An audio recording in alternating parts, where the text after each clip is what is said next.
बाजार के आखिरी घंटे का हर एक्शन, सटीक विश्लेषण, मुनाफे वाले आइडियाज। कीजिए कल की तैयारी आज हमारे साथ। देखिए CNBC आवाज मोतीलाल ओसवाल स्टूडियो से लाइव।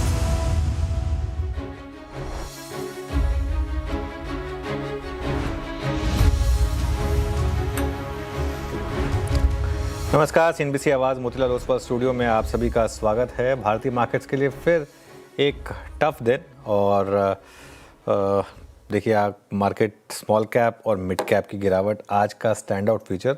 सुबह एक बार के लिए लगा था कि मार्केट में रिकवरी आ रही है पहली गिरावट के बाद। सबसे पहले गिरावट आई एग्जैक्ट उन जोन से इनकी सुबह हमने बात की थी। उसके बाद लगा कि एक रिकवरी आ रही है, लेकिन फिर रिकवरी भी फेल होती हुई दिखाई दे रही है मिड कैप और स्मॉल कैप में तो खास तौर से।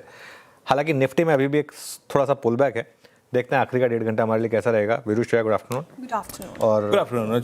काफ़ी कुछ डिस्कस करने को है शो में। शुरुआत करते हैं हेडलाइंस के साथ। ईरान युद्ध और क्रूड की बढ़ती कीमतों की फिक्र के बीच बाजार में आज तेज उतार चढ़ाव। 23,000 के नीचे फिसलने के बाद निफ्टी में निचले स्तरों से करीब 150 पॉइंट की रिकवरी। बैंक निफ्टी में हल्का दबाव, हालांकि मिड कैप और स्मॉल कैप में बड़ी गिरावट। IDBI बैंक में 15% की भारी गिरावट। सूत्रों के मुताबिक सरकार ने विनिवेश प्रक्रिया की रद्द। रिजर्व प्राइस से नीचे बोलियां मिलने के बाद किया गया फैसला। बैंक की सफाई, सरकार से अभी नहीं मिला कोई भी जानकारी। रियल्टी शेयरों में आज सबसे ज़्यादा गिरावट। इंडेक्स करीब 3% फिसला। 3% ज़्यादा फिसले प्रेस्टीज एस्टेट्स, लोधा और ओबेरॉय। वहीं oil and gas CPSE index भी 2% से ज़्यादा टूटे। दूसरी ओर ऑटो, FMCG और NBFCs में हल्की खरीदारी। राज्यों के चुनाव के ऐलान के बाद मई तक दाम नहीं बढ़ने की आशंका और HSBC के डाउनग्रेड से फिसले OMC शेयर 5% गिरावट के साथ वायदा के टॉप लूजर्स में शामिल हुई। तीनों OMCs ब्रोकरेज के मुताबिक क्रूड में उछाल से कंपनी नतीजों और वैल्यूएशंस पर पड़ेगा बुरा प्रभाव। मीडिया रिपोर्ट्स पर सफाई के बावजूद फिनो पेमेंट बैंक में 15% की तेज गिरावट। बैंक ने कहा PMLA और ED जांच की खबरें बेबुनियाद। गेमिंग और बेटिंग मामले में किसी भी तरह से शामिल नहीं। उधर हिस्सेदारी बेचने की खबरों और असम और पश्चिम बंगाल के इलेक्शन में एग्री लोन माफी की डर से बंधन बैंक 10% टूटा।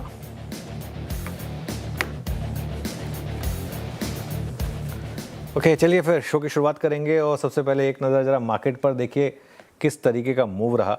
और अगर आप सुबह 9:15 से लेकर 11 बजे के बीच में वो पौने 2 घंटे में ऐसा लगा कि पौने 2 हफ्ते का सफ़र हमने तय किया। इस तरीके की मार्केट की वॉलेटिलिटी थी। और उसके बाद सन्नाटा। उसके बाद आखिर पिछले ऑलमोस्ट 3 घंटे से मार्केट में थोड़ा सन्नाटा है। अब देखते हैं ये सन्नाटा किस बात की हमको प्रीव्यू दे रहा है या क्या होगा इसके बाद मार्केट में। 320 पॉइंट की रेंज रही है आज की। अगर आप देखें आज का लो 22,955, आज का हाई 22,385, तो मोर और लेस 320-330 पॉइंट के करीब की रेंज है। और सुबह रैली के रिजेक्शन पर शॉर्ट की पहली ट्रेड मिली, जो आज सुबह हमने डिस्कस की थी कि 23,300 के करीब आप सेल करें। और वहाँ से हम वन वे गिरे, 22,955 तक गए। लेकिन उसके बाद मार्केट में एक रिकवरी की ट्रेड आई छोटी सी, और उसके बाद कोई ट्रेड नहीं मिला है पिछले 2-3 घंटे से मार्केट में। मिड कैप में आज बड़ी गिरावट है मिड कैप में। और अगर आप मिड कैप इंडेक्स देखें तो बीच में एक रिकवरी हुई, लेकिन उसके बाद जिस तरीके से गिरे हम, और आप एडवांस डिक्लाइन, स्मॉल कैप भी रखिएगा और एडवांस डिक्लाइन देखिए आप किस तरीके से आज एडवांस डिक्लाइन रहा है। ये देखिए, ये small cap index advance decline की लाइन दिखाइए। सुबह एक बार की लग रहा था एडवांस डिक्लाइन, वो जब रिकवरी आई थी तो ऑलमोस्ट वो लाइन क्रॉस होने वाली थी। लेकिन वो सुबह मैं चिमटे वाली बात कर रहा था, एकदम चिमटे जैसा फॉर्म है। चिमटा ऐसा ही दिखता है, जिन्होंने नहीं देखा है अगर, वो ऐसा ही होता है चिमटा, बिल्कुल। तो वैसा आज फॉर्मेट एडवांस डिक्लाइन का। बस आज एक चीज़ मैं कहूँगा, HDFC बैंक ने कुछ तो हेल्प की है मार्केट की। ये मार्केट कहीं ख़राब होता अगर आज HDFC बैंक में रिकवरी ना आई होती। और ये इंटरेस्टिंग है क्योंकि आज अच्छे वॉल्यूम के साथ यहाँ पर थोड़ी सी मार्केट टिकने की कोशिश कर रहा है। लेट्स वेट एंड वॉच आखिरी का 1.5 घंटा हमारे लिए कैसा रहेगा। आखिरी का 1.5 घंटा कैसा रहेगा उस पर नजर रहेंगी। लेकिन आज जैसे कि आप मेंशन कर रहे थे सर, ब्रेथ काफ़ी ख़राब है। रियल्टी पैक, फार्मा जैसे स्पेसेस गिरे हैं। हेल्थ केयर में कमज़ोरी, कंज्यूमर ड्यूरेबल जैसे स्टॉक्स में काफ़ी गिरावट है आज के मार्केट में। लेकिन जो आपने सुबह लेवल्स की बात की थी वहीं से घूमा 23,200 23,300 के बीच में। आपने कहा था रैली फेल होगी तो फिर शॉर्ट कीजिएगा, तो वैसे कुछ होता हुआ नजर आया। 54,200 से लेके 54,500 का इंपॉर्टेंट लेवल भी आपने बैंक निफ्टी पर बताया था, वहाँ 200 के आसपास गए थे हम। तो मार्केट वहीं से फेल हुआ है, लेकिन अब आगे क्या, अब कौन से लेवल्स पर ध्यान रखें, नजर रहेंगी और मार्केट में यहाँ से और कितनी गिरावट आप देख रहे हैं? देखिए श्रेया, पहली बात तो आज निफ्टी ने लोअर हाई और लोअर लो बनाया। अब देखिए इंक्रीमेंटली वॉर से कोई नेगेटिव खबर तो आई नहीं, ऐसा तो कुछ हुआ नहीं कि बहुत ज़्यादा कोई इंक्रीमेंटल खबर आ गई। तो अब हमारे पास कम से कम एक स्कोप है कि बहुत बड़े गैप डाउन्स ना हो मार्केट में। आज बड़ा गैप डाउन तो नहीं हुआ मार्केट में, टेक्निकली देखा जाए तो मार्केट फ्लैट ही खुला। और उसके बाद मार्केट ने लोअर हाई बनाया, 23,284 का हाई था आज का, 23,450 समथिंग का हाई हमारा फ्राइडे का था, और लोअर लो बनाया, भले ही बहुत ज़्यादा अमाउंट से नहीं, लेकिन लोअर लो बनाया। आज 23,000 को तोड़ा आज हमने इंट्राडे में एक बार के लिए। आज सुबह देखिए पहले रेजिस्टेंस से ही निफ्टी और बैंक निफ्टी दोनों गिरे, और सही कहा आपने, हमने 23,300 निफ्टी पर और 54,200 बैंक निफ्टी पर, ये लेवल्स की बात की थी कि यहाँ से अगर घूमेगा तो वो शॉर्ट ट्रेड ओपन होगी, और दोनों पर सुबह शॉर्ट करने की भी सलाह थी हमारी, बिल्कुल सही कहा आपने। लेकिन श्रेया, आज के ट्रेड ने आपको एक और चीज़ बताई है कि अब शॉर्ट करने का भी तरीका और सलीका है। मतलब ये क्या है ना कि जगह कहाँ है शॉर्ट करने की। अब जैसे आप 22,955 पे शॉर्ट नहीं कर सकते, फिर आप एक्सपेक्ट करें कि आप पैसा बना लेंगे। शॉर्ट करने की जगह वहाँ थी जहाँ पर उसने रिजेक्शन दिया, जो हाँ, जो 23,250, 23,300 उस तरीके के लेवल्स उसके पास पहुँचे। सिमिलरली बैंक निफ्टी पर भी अगर आप देखें तो शॉर्ट ट्रेड है, लेकिन शॉर्ट ट्रेड आप कहाँ कर रहे हैं, ये आई थिंक इसके ऊपर काफ़ी कुछ डिपेंड करता है। देखिए एक और चीज़ समझिए, क्रूड अभी भी बाजार के लिए एक बहुत बड़ा खतरा है। अभी भी ब्रेंट क्रूड आप देखें, अब सो छोड़ दीजिए आप, अब तो हम 105 के ऊपर आकर सेटल हो गए हैं, और अब हल्का सा भी रत्ती भर भी इसमें मूव नहीं आ रहा डाउन साइड का। जितने भी मूव आ रहे हैं सारे के सारे अपसाइड पर आ रहे हैं, और कहीं ना कहीं हर कोई चाहता है कि वो स्टेट ऑफ हॉर्मुज़ मामला सुलटे, सब कुछ ठीक हो, लेकिन नहीं हो रहा है। और फैक्ट ये है कि अगर ये इस तरीके से चला, 105 के ऊपर टिका ये, तो रुपी 95 तक भी जाने का रिस्क है। आज तो फिर भी ठीक है, थोड़ा सा रुपी स्टेबल है, लेकिन डॉलर रुपी 95 तक जाने का रिस्क है। ऐसे में एफआईआई की सेलिंग यहाँ से रुकने वाली नहीं है। हाँ, ये हो सकता है कि जो हमने फ्राइडे को 10,000 करोड़ का नंबर देख लिया, वो थोड़ा सा एक वन ऑफ हो। आज हो सकता है 5,000 करोड़ बिकाओ या थोड़ा और कम बिकाओ, ये पॉसिबिलिटी है, लेकिन रहेगी तो सेलिंग अभी कुछ टाइम के लिए एफआईआईज़ की। अच्छा, एक इंटरेस्टिंग चीज़ हो रही है, मिड कैप और स्मॉल कैप। अब यहाँ पर मैं कहूँगा कि अब देखिए सेंस ये बन रही है कि जब हम, आपको याद होगा हम कल वडोदरा में कैंप कर रहे थे, उसमें भी ये बात निकल कर आई थी कि हो क्या रहा है कि एफआईआई की इतनी बड़ी सेलिंग हो रही है, उसको डीआईआई पूरा का पूरा एब्जॉर्ब कर रहे हैं जी। तो मिड कैप और स्मॉल कैप इस समय एक सॉर्ट ऑफ, जैसे कहते हैं ना, एकदम अनाथ हो गए हैं, कोई देख नहीं रहा उनकी तरफ। तो उसमें इन दैट केस वहाँ पर सेलिंग आ रही है, और वहाँ पर रिटेल हाथ खड़े कर रहा है आप, क्योंकि रिटेल का पेन बहुत है। ये कमेंटेटर्स के लिए कहना बड़ा आसान होता है कि बाय करिए, पिछली बार देख ली वॉर पे आपने बाय किया तो पैसा बना होता, जिसका पैसा लगा है डिसीजन दुख दर्द उसी का है, उसको पता है कि कैसे वो है, तो इसके लिए। लेकिन मेरा ये मानना है कि स्मॉल और मिड कैप में अच्छी क्वालिटी के स्टॉक्स में वैल्यूएशन आती जा रही है अच्छी, कंफर्टेबल। यहाँ पर अब आपको थोड़ा रिस्क लेना पड़ेगा, एग्जैक्ट बॉटम कोई नहीं पकड़ पाएगा, थोड़ा रिस्क आपको यहाँ पर लेना पड़ेगा मिड कैप और स्मॉल कैप में। सारा पैसा एक साथ मत डालिए, टुकड़ों में डालिए, हो सकता है कि थोड़ा सा आज डाल दें। एक आखिरी वाली मुझे लग रहा है वो जो चीखें निकालने वाली क्रंचिंग गिरावट जो है ना, वो मुझे लग रहा है बाकी है। वो नॉर्मली काफ़ी लो वॉल्यूम पे आती है, जैसा कोविड के टाइम पे भी हुआ था। अभी क्रंची गिरावट यहाँ से और हम देख सकते हैं। हाँ, अभी देख सकते हैं। अभी हुई क्या है गिरावट, अभी कोई गिरावट थोड़ी ना है, इसको गिरावट नहीं कहते हैं। गिरावट तो लोगों ने देखी नहीं। इन्वेस्टर्स की चीखें निकल गई है सर, लहूलुहान है पोर्टफोलियो। उसमें मार्केट कुछ नहीं कर सकता, वो मार्केट का आउटलुक नहीं है। 58% गिर गए थे हम एक बार मिड और स्मॉल कैप में। कोई मतलब ये कोई लॉजिक नहीं है कि बस अब इतना गिर गए तो बस अब और नहीं गिरेंगे मार्केट में, ये कोई रूल थोड़ा ना है। वो अब अगर ऐसा रूल चाहिए तो एफडी में जाइए, तो स्टॉक मार्केट में नहीं जा सकते आप। खैर कोई बात नहीं, अब आते हैं हम मार्केट पर, निफ्टी और बैंक निफ्टी पर। निफ्टी पर देखिए 23,000 के नीचे बंद हुए तो और गिरावट का डर रहेगा। आज क्लोजिंग पे हम मतलब आज इंटरडे में तो हमने 23,000 तोड़ा, क्लोजिंग में खैर अभी भी पता नहीं। और इस लेवल की भी कोई अहमियत नहीं है इस मार्केट में, वैसे भी लेवल की कोई अहमियत नहीं, किसी लेवल की पर्टिकुलरली कोई अहमियत नहीं है। वो तो हमने एक बाई चांस की बात की थी कि एक जो जहाँ से फिसले का एक इंटरडे में एक लेवल था कि यहाँ से फिसल सकता है बेसिकली, उस वजह से। अदरवाइज बाजार लेवल का सम्मान करेगा नहीं यहाँ पर। ये बाजार जो है ये सिर्फ और सिर्फ सेंटिमेंट में चल रहा है। और एक बात, अगर लॉन्ग करना भी है ना आपको तो सिर्फ इंटरडे में करें, पोजिशनली तो अभी लॉन्ग कैरी करने के बारे में सोचें भी मत। और ये बाज़ार जो है इसमें बड़ी ट्रेड अभी भी शॉर्ट साइड पर है, अभी भी बड़ा पैसा आपको सेल ऑन रैली पे ही मिलेगा, जैसा कि आज बना। वो 1 घंटे में जो मूव आया उसमें अच्छा खासा पैसा बन गया होगा अगर आपने वो सही से अप्रोच किया उसको। और ऐसा नहीं है कि वो नहीं था, आज सुबह बात हुई थी हमारी, नॉर्मली तो हम कह सकते हैं कि हाइंडसाइट बेनिफिट है, आज तो हमने बात की थी कि इस रैली को यहाँ तक आने दीजिए, फेल होने दीजिए, उसके बाद शॉर्ट करिए। बैंक निफ्टी श्रेया अगर क्रूड यहाँ पर रहा तो मुझे लग रहा है कि 5% तक का डाउनसाइड और बाकी है बैंक निफ्टी में, जो आपको हो सकता है कि एक बार के लिए 51,000 तक भी ले जाए, मे बी उससे थोड़ा इवन और नीचे, जो एक बाइंग अपॉर्चुनिटी होगी ऑब्वियसली, लेकिन अभी के लिए तो मार्केट में दिक्कत है। चलिए आप चलते हैं वीरू के पास और जानते हैं आज स्टॉक स्पेसिफिक एक्शन कैसा रहा। वीरू बताइए। बिल्कुल अनुज, देखिए भले ही थोड़ा सा इंडेक्स ने 23,000 की ट्रैजेक्टरी में थोड़ा सा सपोर्ट लिया हो, लेकिन स्टॉक स्पेसिफिक ओएमसीज कोलैप्स हो ही गए, उसको छोड़ते हैं। और कुछ पॉकेट्स जो कि अब तक स्ट्रांग थी, जिसे कहते हैं ना, फाइनली यहाँ पर भी पोजीशंस कटती हुई, यहाँ पर भी प्रॉफिट्स अपने कैश में कन्वर्ट करो, इसका बहुत जीता जाता उदाहरण है आज finally health care space. Fortis 200 day exponential moving average, याद रखिएगा हम निफ्टी पे 200 डे की बात कर रहे हैं, यहाँ पे कुछ काउंटर्स जो कि अपना 200 डे तोड़ रहे हैं डिसाइसिवली, और अब ये ऑलमोस्ट 17 दिसंबर के लोज को बाइसेक्ट करता हुआ शॉर्टिंग लॉन्ग अनवाइंडिंग का प्रेशर अब नए ताज़ा तरीन स्टॉक्स पे विजिबल है। एक ये हो गया हेल्थ केयर स्पेस में। फिर आप आइए फार्मा में, लॉरस अब तक का सबसे मजबूत स्ट्रक्चर, हमारे जहन में यही आ रहा था कि फार्मा स्ट्रांग है, स्टेबल है, एटलीस्ट स्टेबल तो हम कह ही रहे थे। आज ये भी अपना 100 डे तोड़ता हुआ, और मैं 100 डे के टूटने का उल्लेख नहीं कर रहा हूँ, ज़्यादा तवज्जो इस बात को दे रहा हूँ कि फरवरी में भी ऐसा कोलैप्स था लेकिन बाइंग आई थी, लेकिन इस बार फाइनली वो लेवल्स पे टूटते हुए आपकी स्क्रीन पर क्रैक होता हुआ। ह्यूज शॉर्टिंग फार्मा में विजिबल है, हेल्थ केयर स्पेस में विजिबल है। फिर लेके आते हैं, जरा मैं आपकी स्क्रीन पर रखता हूँ, जरा रियल्टी स्टॉक्स लेके आइएगा।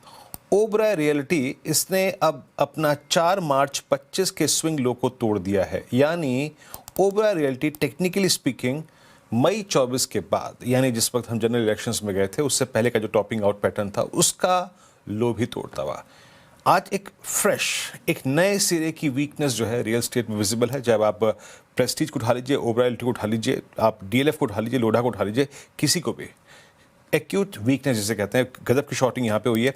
और एक स्टॉक और रखूंगा जो कि फाइनली अगर आप देखें क्रैक होता हुआ, प्लीज़ जरा स्क्रीन पे रखिएगा, ब्लू स्टार। ब्लू स्टार भी अब इनफैक्ट वोल्टास, ब्लू स्टार, इन सभी काउंटर्स में कल भी यानी शुक्रवार को भी लॉन्ग अनवाइंडिंग थी, यहाँ भी क्रैक आता हुआ और यहाँ पर भी बड़े एवरेजेस फाइनली टूटते हुए 2.25% का बिल्डअप। ये 1-2 पॉकेट्स थी जो कि अब तक स्पेशली हेल्थ केयर, स्पेशली अगर आप देखें फार्मा सिक्योर थी, लेकिन फाइनली यहाँ पर भी अगर आप देखें तो क्रैक होता हुआ। अरे जी ये चीज़ क्या है, मतलब बात हुई ना मैं 23,000 की, बट देखिए ना रोज़ बरोज़ वो सेक्टर्स अब इस तेज़ी में ये प्रॉफिट टेकिंग के आलम में जुड़ते जा रहे हैं।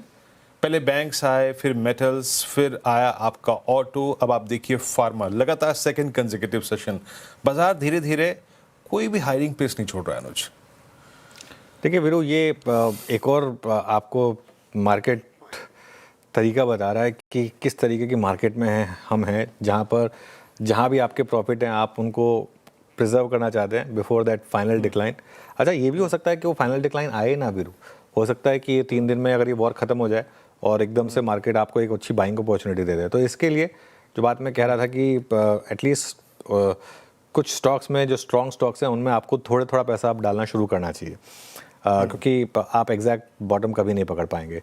लेकिन ये एक तरीके से अगर आप चाहते हैं कि मार्केट बॉटम आउट कर जाए तो अच्छा तरीका यही है। मार्केट बॉटम आउट ऐसे ही करता है, एडवांस डिक्लाइन एकदम ख़राब, सारे के सारे सेक्टर्स गिरना शुरू हो जाते हैं, अच्छी खबरों पे भी मार्केट रिएक्ट नहीं करता, ख़राब खबरों पे मार्केट ओवर रिएक्शन दिखाता है, जैसा आज बंधन बैंक के केस में हुआ।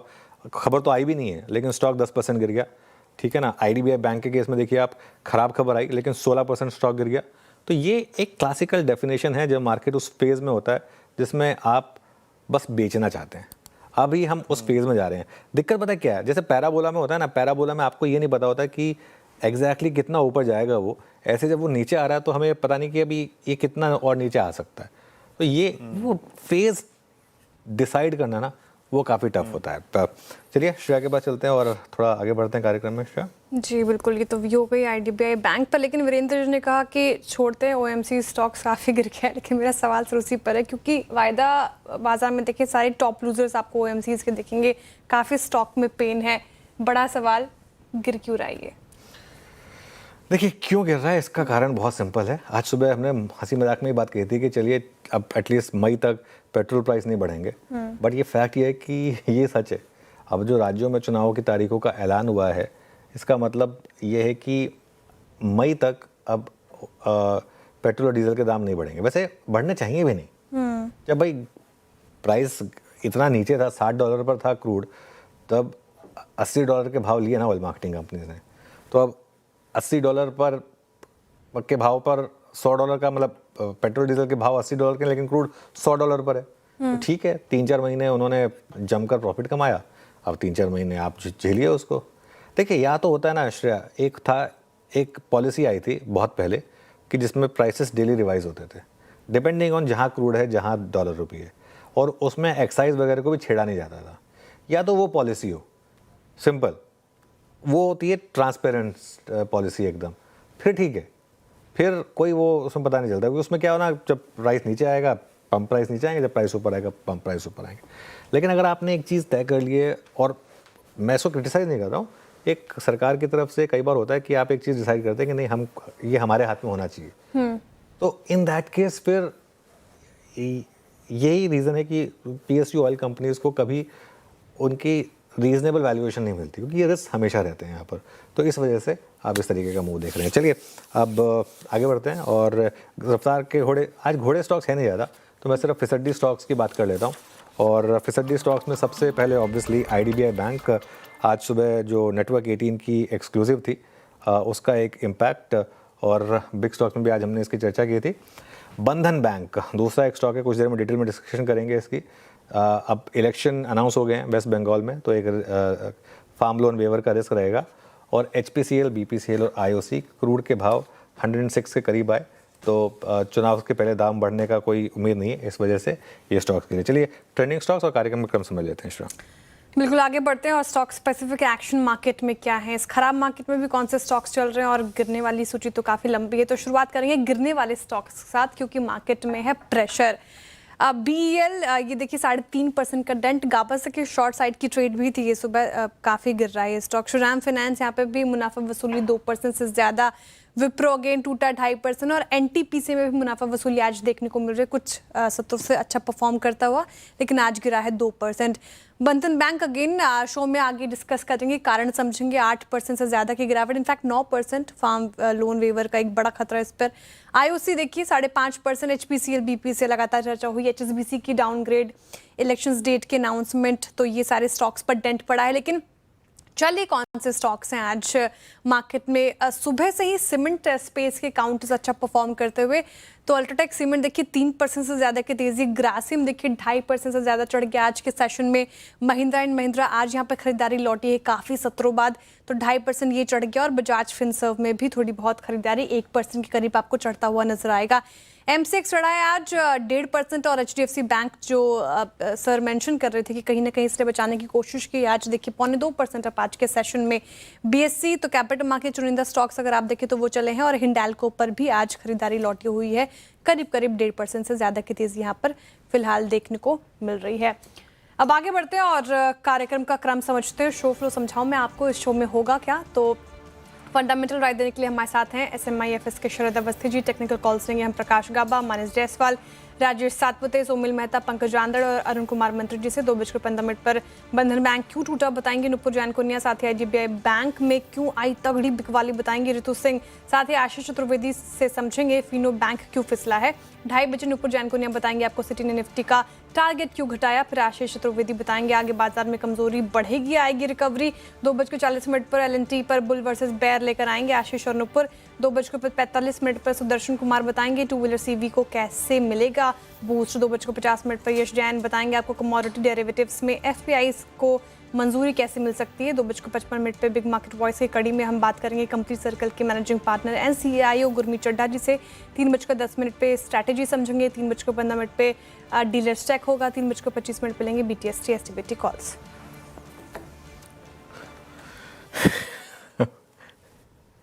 ओके चलिए हमारा पैनल तैयार है और एक के बाद एक ट्रेड्स की शुरुआत करेंगे। आप सभी को गुड आफ्टरनून। गाबा सर बताइए इस समय आपकी ट्रेड क्या रहेगी? एक लॉन्ग की कोशिश करते हैं। Good afternoon to you. और स्टॉक जो रेसिलियंस दिखा रहा है पिछले पूरे इस कैंपेन में जितनी गिरावट हुई है वो है एमसीएक्स, इसमें रेसिलियंस दिखा रहा है। अब ट्रेड कर रहा है 2540 एमसीएक्स। मेरे ख्याल से स्टॉप लगाएंगे 2510, 30 रुपए का। लेकिन टारगेट 2600 के आसपास हो सकता है पॉसिबली एक स्पिलओवर ट्रेड बने, लेकिन 2600 पॉसिबल है। इस स्टॉक में रेसिलियंस है इस कैंपेन में। ओके, एम6 आपका एक बाय कॉल है 2537 पर। मानस, गुड आफ्टरनून। आपका ट्रेड रहेगा क्या इस वक्त का? Good afternoon Virendra ji. तो देखिए, एनटीपीसी पे एक सेल ट्रेड लेना चाहिए, क्योंकि एनटीपीसी में अब कहीं ना कहीं रिवर्सल के साइन देखने को मिले हैं। Lower top lower bottom intraday chart पे दिखने लगे हैं। ट्रेंड मूविंग एवरेज के नीचे ट्रेड कर रहा है। 20 डे मूविंग एवरेज को टेस्ट किया था, तो शायद यहाँ पर करेक्शन देखने को मिल सकता है। इसके फ्यूचर में एक सेल ट्रेड लेंगे। 377.60 के प्राइस चल रहे हैं। स्टॉप लॉस आपको 383.50, 383 रुपए 50 पैसे का स्टॉप लॉस लगाना है। 365 रुपए तक के टारगेट्स पॉसिबल है एनटीपीसी के फ्यूचर में। चाहे तो 380 वाला पुट ऑप्शन ले सकते हैं। 8 रुपए के आसपास ये ऑप्शन ट्रेड हो रहा है। इसमें 5.5 रुपए का स्टॉप लॉस लगा लें और 15 रुपए के टारगेट सेट कर लें। एनटीपीसी बिकवाली की राय यहाँ पर लूजर्स में शामिल आज। राजेश सातपुते जी, गुड आफ्टरनून। आपकी ट्रेड इस वक्त की? Very good afternoon Shreya, good afternoon everyone. Shreya देखिए, मेरा एक सेल कॉल होगा, वो रहेगा लॉरस लैब। बहुत ही स्ट्रॉन्ग स्ट्रक्चर था, लेकिन जिस तरह से यहाँ पे इसने अपने सपोर्ट को तोड़ा है, 1000 के आसपास का सपोर्ट था, उसके बाद मुझे लगता है ये अपने 200 डीएमए की तरफ अप्रोच कर रहा है। तो जिस तरह से यहाँ पे लिक्विडेशन है, मुझे लगता है इसका टारगेट हम सेट करेंगे 920 का।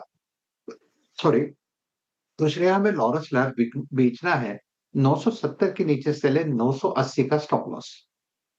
ओके, लॉरस लैब्स ये हो गई सेल साइड पर trade. Arun ji, good afternoon. बताइए अरुण जी, आपकी ट्रेड। जी अनुसर, गुड आफ्टरनून। मैं भी एक एक्सचेंज के साथ ही जाना चाहूंगा। बीएससी में मुझे लग रहा है काफी अच्छे आज एडिशंस देखने को मिल रहे हैं और 20 डे मूविंग एवरेज के ऊपर ट्रेड कर रहा है। तो बीएससी को लॉन्ग करने की सलाह है 2838 के आसपास। 2810 का स्टॉप लॉस रहेगा और 2892 तक के टारगेट्स बीएससी में आ सकते हैं। तो as a positional trade BSE को लॉन्ग करके चल सकते हैं। ओके, बीएससी 2838 पे आपका लॉन्ग है। Saumil, good afternoon. आपका trade? Good afternoon to everyone. मेरा ट्रेड होगा मेटल पैक पे, मेटल पैक से जेएसडब्ल्यू स्टील पर on the sell side short करेंगे। एक low top low bottom formation already बनना शुरू हुआ है। वीकली चार्ट्स पर भी प्रीवियस स्विंग लोज टूटे हैं। इस समय exactly 200 daily exponential moving average के आसपास ट्रेड कर रहा है। मुझे लगता है कि ये जो ट्रेंड शुरू हुआ है नीचे की तरफ, वो कंटिन्यू रहेगा। स्टॉप लॉस रखेंगे 1165 पर और टारगेट होगा 1060। जेएसडब्ल्यू स्टील इंट्राडे में भी बढ़त गवाई इसने। यहाँ पे बिकवाली की राय सोमिल जी की तरफ से आती हुई है। टेक्निकल कॉल्स पूरे हो गए हैं। फटाफट से एक रिकैप आपके लिए, ताकि आप टारगेट और स्टॉप लॉस देख पाएंगे। आप बस ने एमसीएक्स चुना है खरीदारी की राय, और कैपिटल मार्केट स्टॉक्स में थोड़ी बहुत खरीदारी। 2600 के टारगेट प्राइस आए हैं, 2510 का स्टॉप लॉस लगाना है। मानस जी कह रहे कि एनटीपीसी आज यहाँ पर थोड़ी कमजोरी देखने को मिल रही है, तो यहाँ से और गिर सकता है। तो 365 के नीचे के टारगेट है 383.50 का लगाना है आपको स्टॉप लॉस। राजीव सातपुते जी लॉरस लैब्स के साथ जा रहे हैं। बिकवाली की राय है यहाँ पर, काफ़ी स्ट्रॉन्ग स्ट्रक्चर जैसा कि उन्होंने मेंशन किया, लेकिन आज थोड़ी कमजोरी, तो ये कमजोरी बढ़ सकती है। 920 के नीचे के टारगेट है, 980 का स्टॉप लॉस लगाना है। अरुण जी कह रहे हैं कि कैपिटल मार्केट स्पेस से बीएससी को चुनेंगे। यहाँ पर स्ट्रेंथ है आज 2892 के टारगेट है, 2810 का लगाना है स्टॉप लॉस। साथ ही सोमिल जी ने जेएसडब्ल्यू स्टील चुना है बिकवाली की राय उनकी तरफ से।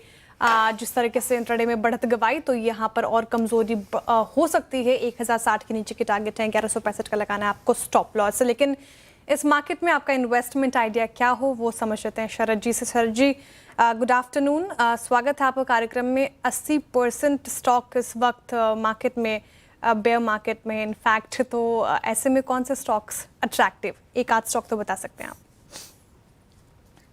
तो पूरा बास्केट बता सकता हूँ जैसे वैल्यूएशन होते हैं। तो मुझे लगता है टाटा मोटर्स एक बढ़िया बेट होनी चाहिए इन लेवल्स पे। काफी करेक्शन स्टॉक ने ऑलरेडी देख ली है। जेएलआर से रिलेटेड जो प्रॉब्लम्स इन्होंने पिछले कुछ समय में फेस किए हैं, ज्यादातर अगले साल में रिजॉल्व हो जाने चाहिए। और हमें लगता है कि अर्निंग्स में एक बहुत स्ट्रॉन्ग अप साइकिल रहना चाहिए। डेट का जो एक ओवरहैंग हमेशा से बना रहता था, वो भी काफी हद तक अभी रिजॉल्व हो गया है। जैसे जैसे JLR में इम्प्रूवमेंट आती है, डोमेस्टिक साइड पे हम रेगुलर इम्प्रूवमेंट्स देख रहे हैं नई लॉन्चेस में भी, और जो उनकी पैसेंजर व्हीकल साइड है वहाँ हमने काफी अच्छा पुल बैक देखा है। और मुझे लगता है इलेक्ट्रिक वाले एडवेंट से भी उनको काफी फायदा होगा, वहाँ पे लगातार इम्प्रूवमेंट्स आती रहनी चाहिए। तो जैसे जैसे JLR में टर्न अराउंड अगले साल भर में विजिबल होता है, हमें लगता है यहाँ पे एक वैल्यूएशन कैचअप की बहुत स्ट्रॉन्ग स्टोरी प्ले आउट हो सकती है। अगले साल हमारे अनुमान के हिसाब से 40-45 रुपए के आसपास की कंपनी अर्निंग्स रिपोर्ट कर देगी, और 11-12 का मल्टीपल मिलना बहुत मुश्किल नहीं होना चाहिए। तो 500 रुपए के शुरुआती लक्ष्य के हिसाब से Tata Motors passenger vehicle. Okay, clarify कर दिया क्योंकि टाटा मोटर्स के 2 स्टॉक्स हैं, तो Tata Motors passenger vehicles.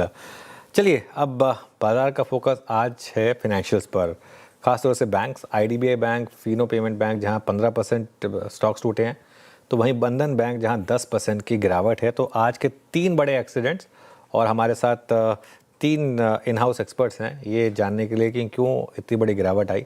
Ritu से जानेंगे हम IDBI बैंक पर अपडेट, नूपुर से जानेंगे बंधन बैंक पर अपडेट, और आशीष से जानेंगे फिनो पर, है ना। हाँ, तो नूपुर सबसे पहले आप बताएं कि बंधन में इतनी बड़ी गिरावट क्यों आई। सर बिल्कुल, ओवर द वीकेंड जो खबर आई थी कि इलेक्शन की डेट सामने आ चुकी है, असम और वेस्ट बंगाल दोनों ही स्टेट्स में जो है इलेक्शन अप्रैल के महीने में देखे जाएंगे, उसी के चलते आज इम्पैक्ट बंधन बैंक पे नजर आ रहा है, क्योंकि ये दोनों स्टेट बंधन बैंक के लिए काफ़ी इंपॉर्टेंट होते हैं। जो उनका MFI का जो पोर्टफोलियो है, साथ ही साथ इमर्जिंग बिजनेस का जो पोर्टफोलियो है, दोनों मिला के 45% का कॉन्ट्रीब्यूशन असम और वेस्ट बंगाल दोनों स्टेट से आता है। तो काफ़ी इंपॉर्टेंट ये दोनों स्टेट इस बैंक के लिए। हालांकि चुनाव का जब समय होता है, और इनफैक्ट चुनाव के समय के दौरान और चुनाव के नतीजों के बाद 2-3 महीने स्टार्टिंग के काफ़ी इंपॉर्टेंट होते हैं, क्योंकि जब चुनाव का दौर होता है ना, तब ये जो कलेक्शन होते हैं उसमें थोड़ी सुस्ती देखने को मिलती है, जो कि इम्पैक्ट यहाँ पर देखने को मिल सकता है बंधन बैंक पे। इनफैक्ट जो हीट वेव्स की खबरें भी निकल के आ रही है, उसकी वजह से भी बिजनेस जो होते हैं, माइक्रो फाइनेंस बिजनेस या छोटे बिजनेस, उस पर इम्पैक्ट होता है। तो रिकवरी के चांसेस भी यहाँ पे डिले हो जाते हैं, और NPA का खतरा जो है वो यहाँ पे लगातार बना हुआ रहता है। हालांकि असम और वेस्ट बंगाल दोनों में किसी भी पार्टी ने ऑपोजिशन की हो या जो अभी गवर्नमेंट है, उसने किसी ने भी ये नहीं कहा है कि जो लोन है वो माफ की जाएगी। ऐसी कोई योजना तो फिलहाल यहाँ पर निकल कर नहीं आई है, लेकिन सरकार MFI के जो लोन है उस पर जो दर है वो 2% का कैप यहाँ पे लाती हुई दिख सकती है। एम्बिट कैपिटल का ये मानना है कि MFI की जो रिकवरी है उस पर नजर बिल्कुल बनी हुई रहेगी। हालांकि चुनाव के बाद भी कुछ महीने इंपॉर्टेंट रहते हैं, क्योंकि बिहार के चुनाव के बाद हमने देखा था कि वहाँ पे MFI का जो MFI पे सरकार ने एक रेगुलेशन निकाला जो कि बोरोवर के फेवर में, बैंक के फेवर्स में नहीं आते हुए दिखा था। तो इम्पोर्टेंट इवेंट है, चुनाव का दौर है। बंधन बैंक का मेजर पोर्टफोलियो असम और वेस्ट बंगाल से आता है। ओके, चलिए बंधन बैंक ये हो गया फोकस। मीनवाइल एक बार जरा निफ्टी लेकर आइए और देखिए किस तरीके से हम डे हाई पर आए हैं। बिल्कुल पिछले कुछ मिनटों में, जी हाँ, पिछले कुछ मिनटों में निफ्टी में अचानक 150 पॉइंट की तेज़ी आई। एकदम फ्लैट ट्रेड कर रहे थे हम, अचानक 150 पॉइंट की तेज़ी आई। बैंक निफ्टी में 350 पॉइंट की रैली आई। और मैं एक बार ज़रा थोड़ा सा हम इस टॉपिक से डाइग्रेस कर रहे हैं, लेकिन एक स्टॉक्स देखिए रिकवरी किस तरीके से आ रही है। एशियन पेंट्स देखिए ज़रा किस तरीके से एशियन पेंट्स में रिकवरी आई। बजाज फाइनेंस देखिए, बजाज फाइनेंस डे हाई पर आया, यहाँ शानदार रिकवरी आई। एक्सिस बैंक देखिए, एक्सिस बैंक डे हाई पर आया। इटर्नल देखिए, इटर्नल में किस तरीके की तेज़ी है, किस तरीके से घुमा है ये स्टॉक एकदम से डे हाई पर आया। ये देखिए इटर्नल एक सेंस बन रही है। ट्रेंड देखिए कहाँ एकदम पिटा हुआ स्टॉक, ऐसा लग रहा था कुछ बचा नहीं है स्टॉक में, और जिस तरीके से यहाँ रिकवरी आई करीब 1.5%। HDFC बैंक का, और वीरू श्रेया सच बताऊँ ना, एक सेंस है कि शायद किसी किस्म की कहीं ना कहीं किसी ने बास्केट बाइंग की है, क्योंकि आप देखें तो जिस तरीके से निफ्टी के स्टॉक्स एक एक करके ऑलमोस्ट सेम पैटर्न दिखा रहे हैं, और निफ्टी भी जिस तरीके का पैटर्न दिखा रहा है, तो एक सेंस बनी है कि ये कहीं ना कहीं किसी ने कोई बास्केट बाइंग अप्रोच ली है। आज शाम को डेटा देखेंगे वैसे कैसा रहेगा, लेकिन ये एक थोड़ा सा कहीं ना कहीं इस वजह से एक मूव आया इस समय। चलिए आगे बढ़ते हैं बैंकिंग स्टोरी को जो हम बात कर रहे हैं। राइट जी, तो अभी तो हमने नूपुर से समझा कि बंधन बैंक में क्यों गिरावट देखने को मिल रही है। 8.5% डाउन आज के सेशन में, बड़े कारण हमने समझ लिए। लेकिन IDBI बैंक और मार्केट खुलने से पहले इसकी चर्चा हुई थी सिर्फ और सिर्फ CNBC आवाज़ पर। हमने बताया था कि आज का बड़ा एक्सीडेंट ऑफ द डे हो सकता है IDBI बैंक, और देखिए अभी भी करीब 15% डाउन है। ऋतु से समझते हैं कि आखिर IDBI बैंक क्यों टूटा और बैंक को बोली क्यों नहीं मिली। ऋतु, गुड आफ्टरनून, बताएं। जी हाँ, आईडीबीआई बैंक की स्टेक सेल को लेकर 5 साल बाद हम वापस वहीं खड़े हैं जहां से शुरू हुआ था। मार्केट्स इसका काफी वक्त से इंतजार कर रहे थे, बट लगता है कि अब आईडीबीआई बैंक का स्टेक सेल प्रोसेस स्क्रैप होने की कगार पे है, क्योंकि सूत्रों के मुताबिक गवर्नमेंट ने फिलहाल इस प्रोसेस को आगे ना बढ़ाने का फैसला किया है। ये इसलिए क्योंकि जो 2 बिड्स आई थी, फेयरफैक्स और एमिरेट्स एनबीडी, दोनों ही रिजर्व प्राइस से काफी नीचे हैं। इस वजह से आपने देखा है आईडीबीआई बैंक का स्टॉक आज काफी प्रेशर में है। अब बात करते हैं नंबर्स की। गवर्नमेंट और एलआईसी मिलाकर करीब 60.7% हिस्सा बेचने वाले थे, जिससे गवर्नमेंट को करीब 30,000 करोड़ रुपए मिलते, लेकिन पिछले 1 महीने में स्टॉक ऑलरेडी 30% से ज्यादा गिर चुका है। अभी आईडीबीआई बैंक रफली 1.5 टाइम्स बुक पर ट्रेड कर रहा है, तो बैंक ऑफ महाराष्ट्र और आईओबी के करीब करीब बराबर और सेंट्रल बैंक और यूको से थोड़ा ऊपर। ये वो बैंक्स हैं जिसमें गवर्नमेंट को minimum public share holding meet करनी है। मतलब इन रेशियोज पे ना क्लियरली आईडीबीआई बैंक सस्ता है और ना ही इतना अट्रैक्टिव कि बायर्स वो गैप ब्रिज करते। अब एक नजर डालते हैं पूरी टाइमलाइन पर भी। फरवरी 2021 के बजट में प्राइवेटाइजेशन का प्लान पहली बार फॉर्मलाइज हुआ। मई 2021 में कैबिनेट क्लियरेंस मिला। अक्टूबर 2022 में formal request for proposal issue हुआ और प्रोसेस ऑफिशियली शुरू हुआ। जनवरी 2023 तक सूटर्स के नाम भी सामने आए। जब आरबीआई ने फेयरफैक्स, एमिरेट्स एनबीडी और उनके साथ साथ ओक ट्री को भी फिट एंड प्रॉपर सर्टिफिकेट दिया। कोटक महिंद्रा बैंक भी रेस में आ गया। ड्यू डिलिजेंस पिछले साल अगस्त में फाइनली शुरू हुई और इस साल फरवरी में फाइनेंशियल बिड्स भी रिसीव हुई, बट अब मार्च में आकर ये पूरा प्रोसेस स्क्रैप होने वाला है। तो ये डील क्यों नहीं हो पाई? इसके 5 की कारण हैं। पहला, रिजर्व प्राइस काफी ज्यादा था। आईडीबीआई के बैंक के प्राइस टू बुक वैल्यूएशन से कोई मैच नहीं था सूत्रों के मुताबिक। दूसरा, बायर पूल भी काफी श्रिंक हो चुका है, 4 से हम 2 पर आ गए। ओक ट्री और कोटक महिंद्रा बैंक ने पार्टिसिपेट नहीं किया, तो सिर्फ फेयरफैक्स और एमिरेट्स रह गए। तीसरा, एमिरेट्स खुद आरबीएल बैंक एक्विजिशन डाइजेस्ट कर रहा है, मतलब वहां पे उसने 27,000 करोड़ रुपए की कमिटमेंट दी हुई है। ऐसी सिचुएशन में एक बड़ा पब्लिक सेक्टर बैंक अब्सॉर्ब करना, वो टाइमिंग शायद सही नहीं रही। और चौथा, गवर्नमेंट और एलआईसी मिलाकर करीब 94.7% स्टेक होल्ड करते हैं अभी आईडीबीआई बैंक में, तो फ्री फ्लोट इतना कम है कि मार्केट प्राइस भी रिलायबल वैल्यूएशन एंकर नहीं बन सकता था। और पांचवा, बायर्स ने ये पूरी तरह से प्राइसिंग किया हुआ था कि वो एक सरकारी बैंक चलाने का मतलब क्या होता है, union contract, legacy system, government era culture. तो ये सब डिस्काउंट सीधा बिड्स में चला गया और इसका नतीजा ये था कि सरकार की एक्सपेक्टेशन और मार्केट की विलिंगनेस के बीच काफी बड़ा गैप था और वही गैप गवर्नमेंट को भारी पड़ गया। ये तो बहुत बहुत शुक्रिया। तो क्यों नहीं मिली आईडीबीआई को अच्छी बोली और क्यों ये पूरी की पूरी प्रोसेस डिरेल हो गई मार्च में आके, आपने इस पूरे विषय को समझा अच्छी तरीके से। Meanwhile markets at day high 23362। अब हमने जब अनुज ने लास्ट टाइम मेंशन किया था वहां से 50 पॉइंट और जोड़ दिया निफ्टी पर, लेकिन अभी हम विषय पर रहते हैं बैंकों के ही।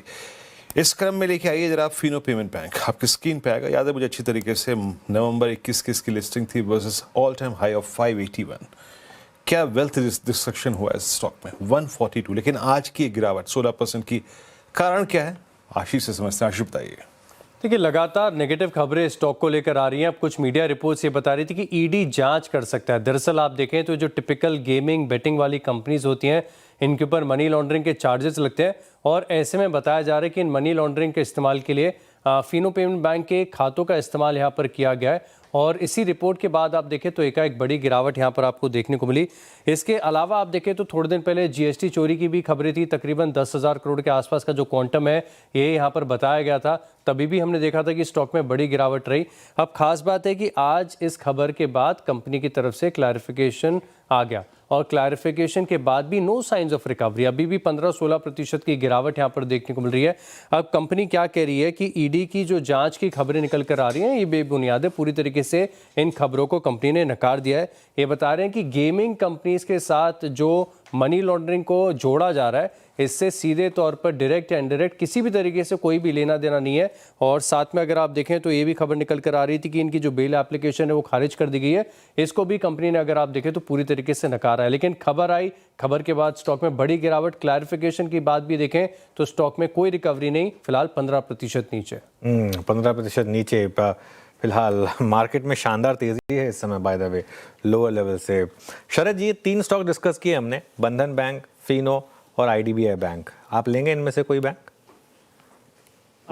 फिनो शायद थोड़ा अभी भी महंगा है, बट आज की करेक्शन के बाद बाकी दोनों बैंक्स मुझे लगता है काफी डिसेंट वैल्यूएशंस पे अवेलेबल है। खास करके आईडीबीआई और बंधन, मुझे लगता है माइक्रो फाइनेंस वाला सेगमेंट और एमएसएमई वाला सेगमेंट भी लगभग बॉटम आउट हो गया है क्रेडिट साइकिल के हिसाब से, तो वहां भी पॉजिटिव रहना चाहिए। और आईडीबीआई बैंक भी मुझे लगता है अब कितना 1.25 टाइम्स प्राइस टू बुक पे अवेलेबल है हिस्टोरिकल।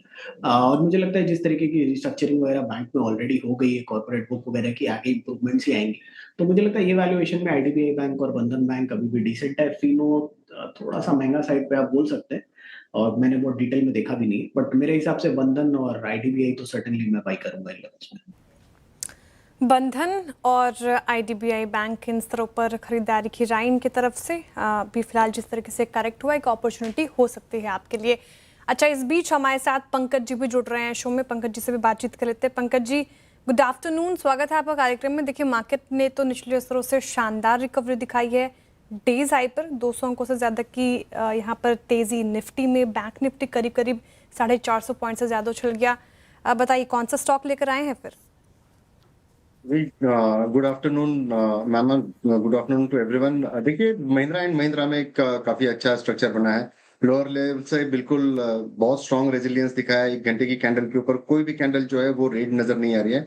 मुझे लगता है कि महिंद्रा एंड महिंद्रा में बाइंग किया जा सकता है 3025 के लेवल पर। 3000 का एक स्टॉप लॉस यहाँ पर मेंटेन करें। ऊपरी लेवल पर मुझे लगता है 3060, 3080 के लेवल्स यहाँ पर देखने मिल सकते हैं। ओके, चलिए, मेरी नज़र बार बार इस मार्केट पे ही जा रही है। ये क्लियरली बड़ी बास्केट बाइंग है जिस तरीके का मूव आया है मार्केट में।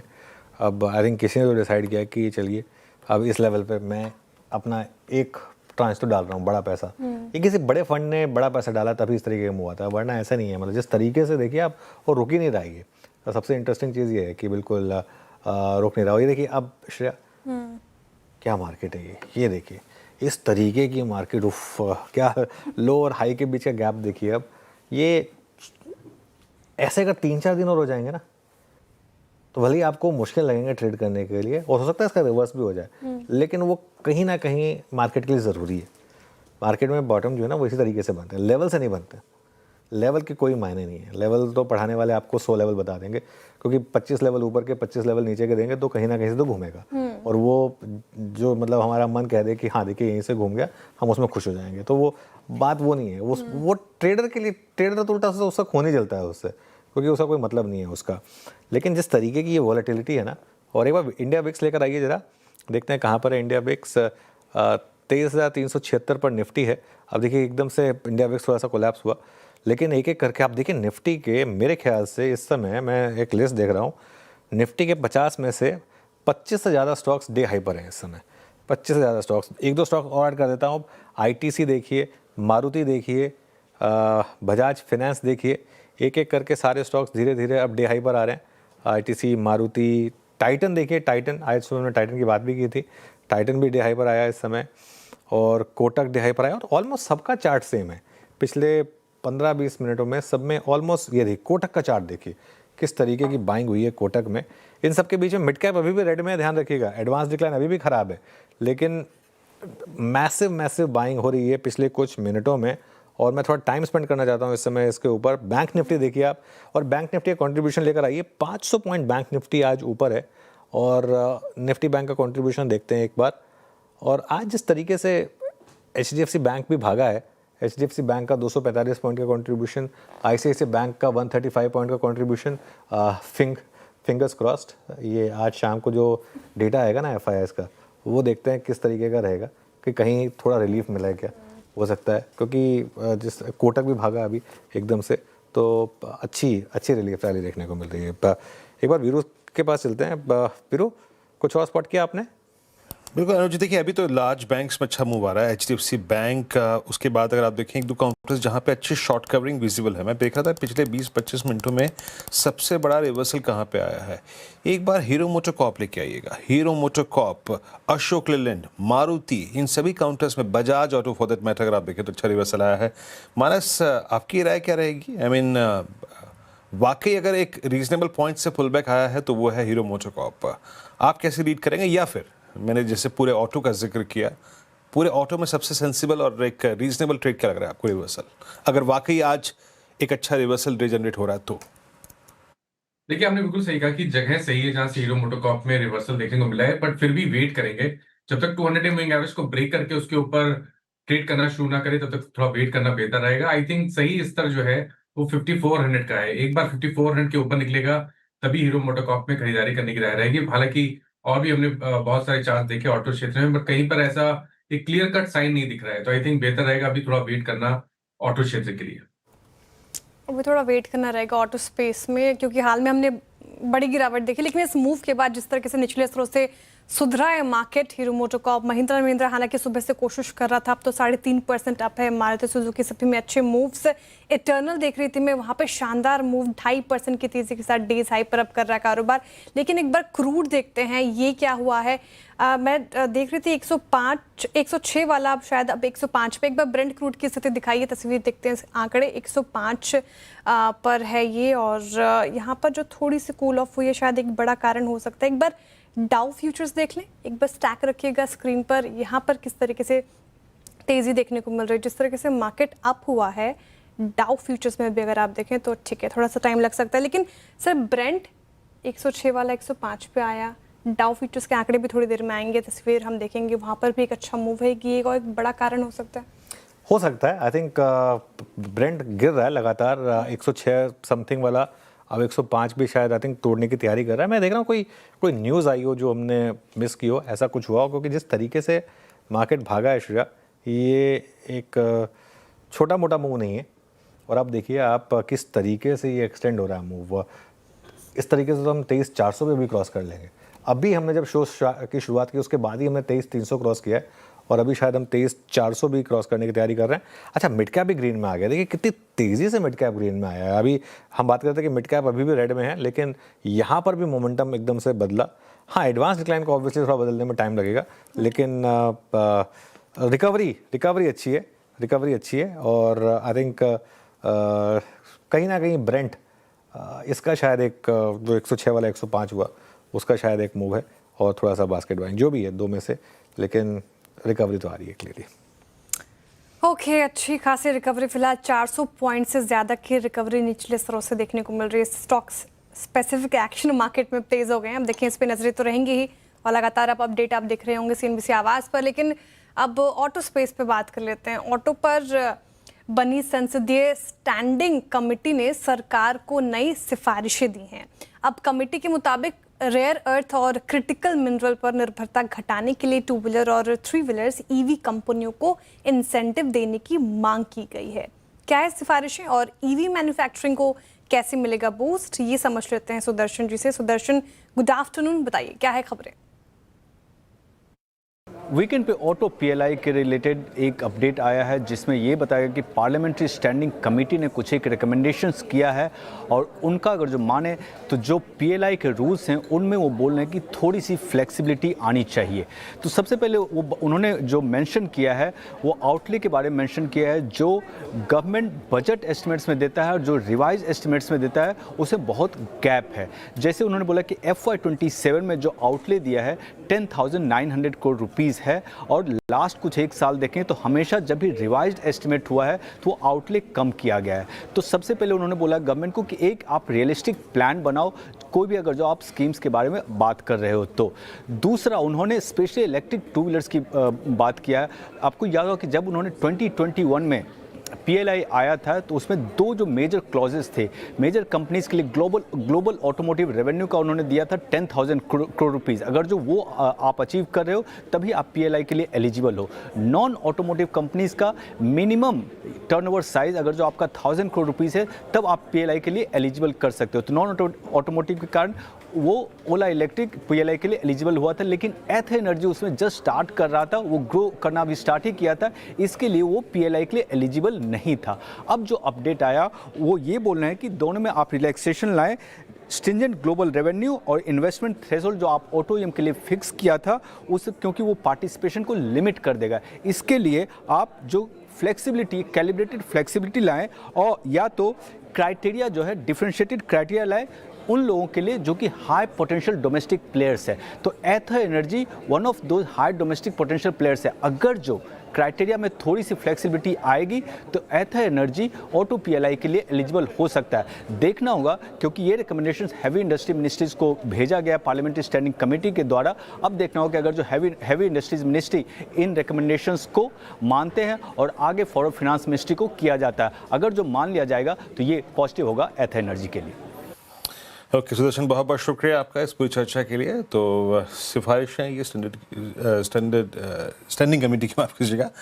मीनवाइल सारी अगर आप देखें खबरों से महत्वपूर्ण है निफ्टी का बिहेवियर। अनुज एटलीस्ट एक चीज़ अच्छी है कि बहुत दिनों बाद, मेरे ख्याल से अगर आप देखें 1 2 3 4 5 दिनों बाद एटलीस्ट, और इस 5 दिनों में हमने मतलब ऐसा प्राइस डे में देखा, पूछे मत, एटलीस्ट कुछ भी हो factor, whether it's expiry factor कुछ भी हो, बट एटलीस्ट थोड़ा सा चैलेंज करने के लिए एक दिन शॉर्ट कवरिंग तो आई कम से कम, है ना? बहुत दिनों में बहुत ज़रूरी भी था ये वीरू, क्योंकि क्या हो गया था, मार्केट एकदम वन वे बन गया था। और आई थिंक ये आज अब देखिए हम ऑलमोस्ट 23,400 भी अब क्रॉस कर रहे हैं, तो ठीक है, लेकिन ध्यान रहे बहुत ज़्यादा इससे एक्साइटेड ना हो जाए। एक्साइटेड नहीं होना। हाँ, ये मार्केट में क्या होता है, कई बार आपको याद है पिछले मंगलवार को आया था, पिछले सोमवार को आया था, एक बड़ा मूव आया था निफ्टी में, आई थिंक मंगलवार को आया था ना। और उसके बाद जिस दिन बैंक निफ्टी में 1000 पॉइंट की रैली हुई थी, अगर आपको याद हो, तो वो दिख भी नहीं रहा आज की डेट में कहीं भी 1000 पॉइंट। तो ये होता है बीच बीच में, हो सकता है 1-2 दिन की शॉर्ट कवरिंग आ जाए, लेकिन बड़ा ट्रेंड अभी भी डाउन साइड पर है, वो नहीं बदला है, वो इतनी जल्दी नहीं बदलने वाला है। और एक रिस्क यहाँ पे ये भी रहेगा कि आप इसकी भावना में बह जाएं और यहाँ पर लॉन्ग ले लें और कैरी कर लें और कल फिर गैप डाउन हो जाए, तो ये इसकी पॉसिबिलिटी भी रहेगी, ध्यान रखिएगा। लेकिन हाँ, वो जो वन वे मीटी शॉर्ट ट्रेड चली आ रही थी ना, उसको जरूर आज डेंट पड़ा है थोड़ा सा। जी हाँ, पहली बार अगर आप देखें, देखिए एक दोनों चीज़ें ज़रूरी होती हैं, एक शॉर्ट कवरिंग का सेशन भी आया, लेकिन याद रखिएगा जिस स्ट्राइक पे सबसे बड़ा कॉल कंसंट्रेशन था शुक्रवार के क्लोज के मुताबिक, उस चीज़ को जहन में रखिएगा। इन 5 सेशन जिनका मैं उल्लेख कर रहा था मुझसे भी कि इन 5 दिनों में कभी कवरिंग नहीं आई, 5वें सेशन का सबसे बड़ा कॉल राइटर्स का जोन था 23,500, तो अभी हम उस दहलीज पे अभी तक नहीं गए हैं, याद रखिएगा। खैर, अब हम एक काम करते हैं, यहाँ से ट्रेड्स ले लेते हैं और एक एक करके, और धमाकेदार ऑप्शन ट्रेड्स ले लेते हैं। अरुण कुमार जी, अच्छा सॉरी माफ़ कीजिएगा, थोड़ा वक्त ज़्यादा हो गया, ये कैश कॉल्स का वक्त है। प्रकाश सर और राजेश गुप्ता जी और मानस जी, ये 3 ट्रेड्स पिक करेंगे एक एक करके। मानस, क्या पिक कर रहे हैं आप? तो देखिए कैश के लिए चेन्नई पेट्रो पे मेरा ध्यान है। चेन्नई पेट्रो ने वापस 10-20 डे मूविंग एवरेज को रीगेन कर लिया है। 950 रुपए के आसपास एक रेजिस्टेंस था, स्टॉक ने उसको ब्रीच किया है। आई थिंक यहाँ पर 930 रुपए के स्टॉप लॉस से ट्रेड लिया जा सकता है। लॉन्ग साइड पे ट्रेड लेंगे 1040 के टारगेट के लिए। ओके, चेन्नई पेट्रो हो गई, मानस जी की पिक कैश में। गाबा सर, कैश में क्या देखा आपने? मेरा ध्यान है किर्लोस्कर ऑयल इंजन 1497 के आसपास ट्रेड कर रहा है, स्टॉप रहेगा 1475 या करीब अराउंड 22 रुपीज का है, टारगेट रहेगा 1550। Kirloskar oil engineers 533293। Okay, Kirloskar oil, ये हो गई गाबा सर की पिक। सातपुते जी, कैश में आपकी पिक? जी श्रेया, देखिए मेरी नजर रहेगी जिंदाल 100 के चार्ट के ऊपर। जिंदाल 100 का चार्ट अगर आप देखें तो लास्ट वीक इसमें एक ब्रेकआउट था, उसके बाद कूल ऑफ हुआ, लेकिन अपने 200 डीएमए को इसने रिस्पेक्ट किया, जो करीबन 196 के आसपास है। 198.24 करंट प्राइस है, इट इज अबाउट 200 डीएमए, सो हम बाय करेंगे, इट्स अ बाय अबाउट 196।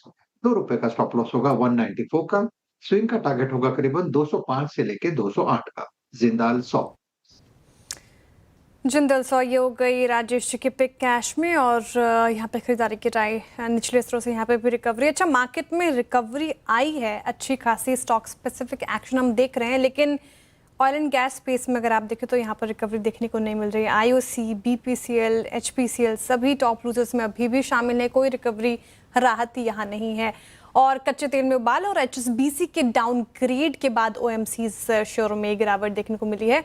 लेकिन एक बार फिर से डिटेल में रिविजिट कर लेते हैं आशीष के साथ। आशीष, गुड आफ्टरनून। ओएमसी सुबह से आज यहाँ पर प्रेशर था और इनफैक्ट हम मार्केट में अभी रिकवरी देख रहे हैं, लेकिन इन स्टॉक्स पर कोई रिकवरी नहीं, कारण क्या है? बिल्कुल कोई रिकवरी देखने को नहीं मिलेगी। एचएसबीसी की तरफ से बहुत ही इंटरेस्टिंग रिपोर्ट आई है जिसमें इन सभी ऑयल मार्केटिंग कंपनीज की रेटिंग को डाउनग्रेड कर दिया गया है। टारगेट प्राइस में भी देखें तो कट किया है और जो कमेंट्री है बता रही है कि आगे दिक्कत बरकरार देखने को मिलेगी। सबसे पहले आपको टारगेट प्राइस और रेटिंग बता देता हूं। देखिए सभी स्टॉक्स के ऊपर जो ऑयल मार्केटिंग कंपनीज हैं यहाँ पर होल्ड की रेटिंग है, सिर्फ एक ओएनजीसी ऐसा है जहां पर रिड्यूस की रेटिंग है।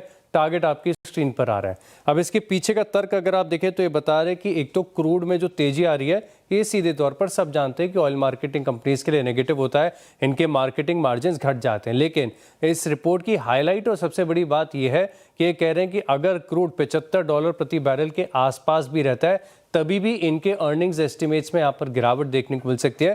तो अगर अर्निंग्स में गिरावट आती है तो इससे पहले सारे जो एनालिस्ट होते हैं अपने कंसेंसस में बदलाव करते हैं और इन्होंने भी यही किया है। एक तो ईपीएस के अनुमान में कटौती की और साथ में जो बाजार वैल्यूएशन मल्टीपल देता है इसमें भी यहाँ पर इन्होंने कटौती की और बता रही कि अगर यहाँ से क्रूड थोड़ा भी चल जाएगा या 75 भी रहेगा तो इनके लिए अर्निंग्स में बड़ी दिक्कत देखने को मिल सकती है। हालांकि ओएनजीसी पर इनका मानना है कि क्रूड में अगर तेजी आती है तो फायदा देखने को मिल सकता है। हालांकि ये फायदा बड़ा सीमित होगा क्योंकि फिर रेगुलेटरी हर्डल्स यहाँ पर देखने को मिलते हैं जो पास्ट इंस्टेंसेज में हमने देखा है कि जब क्रूड में बड़ी तेजी आती है तब यहाँ पर दिक्कत होती है। तो इसी के चलते अगर आप देखें तो ओएनजीसी पर रिड्यूस की रेटिंग है। हालांकि स्टॉक थोड़ा सा ऑफलोस की रिकवरी दिखा रहा है लेकिन बाकी सारे ऑयल मार्केटिंग स्टॉक्स में देखें तो गिरावट है।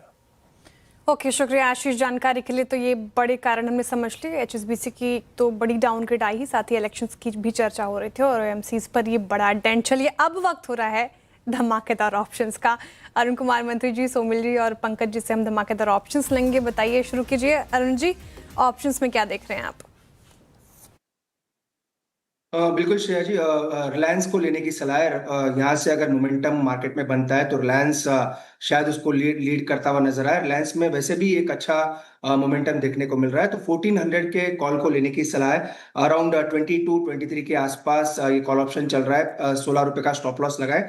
35 रुपए तक के टारगेट रिलायंस के एट द मनी कॉल में देखने को मिल सकते हैं। रिलायंस मुझे लग रहा है आज नहीं तो कल के सेशन में 1400 का लेवल पार करता हुआ नजर आए। ओके सोमिल, आप क्या पिक कर रहे हैं आज ऑप्शन ट्रेड में? ऑप्शन ट्रेड में मैं पिक कर रहा हूँ L&T फाइनेंस कॉल खरीदेंगे। स्ट्राइक प्राइस होगा 260 का स्ट्राइक प्राइस। इस समय चल रहा है अराउंड 9.25 का, यही एक्सपायरी सीरीज के लिए। यहाँ पे मुझे लगता है कि L&T फाइनेंस ने 200 डेली एक्सपोनेंशियल मूविंग एवरेज पे सपोर्ट लिया है आज और एक एंडिंग डायगोनल पैटर्न बनाया है। मुझे लगता है कि ये एक बाउंस के लिए रेडी है, एक शार्प बाउंस आ सकता है यहाँ पे। स्टॉप लॉस रखेंगे अराउंड 6 रुपए पर और ऊपर में जो टारगेट होगा वो अराउंड 18 रुपीज का होगा। ओके, L&T फाइनेंस 260 की कॉल। पंकज जी, आपका ट्रेड क्या रहेगा? Good afternoon Virendra ji. वारी एनर्जीज के ऊपर नजरें हैं। 2800 का कॉल ऑप्शन बाय करने की सलाह रहेगी। 95-96 की रेंज में इसमें खरीदारी की सलाह रहेगी। स्टॉप लॉस जो है इसका 75 का मेंटेन करना है। ऊपरी लेवल पर मुझे लगता है 135 रुपए तक के टारगेट यहाँ पर देखने मिल सकता है। वारी एनर्जीज एफएनओ का रिसेंट एंट्रेंट, यहाँ पर भी अब एक ऑप्शन ट्रेड लॉन्ग साइड पर। निफ्टी देखिए एक बार अब 23,450, ये तो जिस तरीके से जा रहा है एक सेंस बन रही है। 23,500 या इवन 23,600 आज हिट कर दे तो सरप्राइज नहीं होना चाहिए किसी को। ये बड़ी वाली शॉर्ट कवरिंग हो रही है मार्केट में इस समय।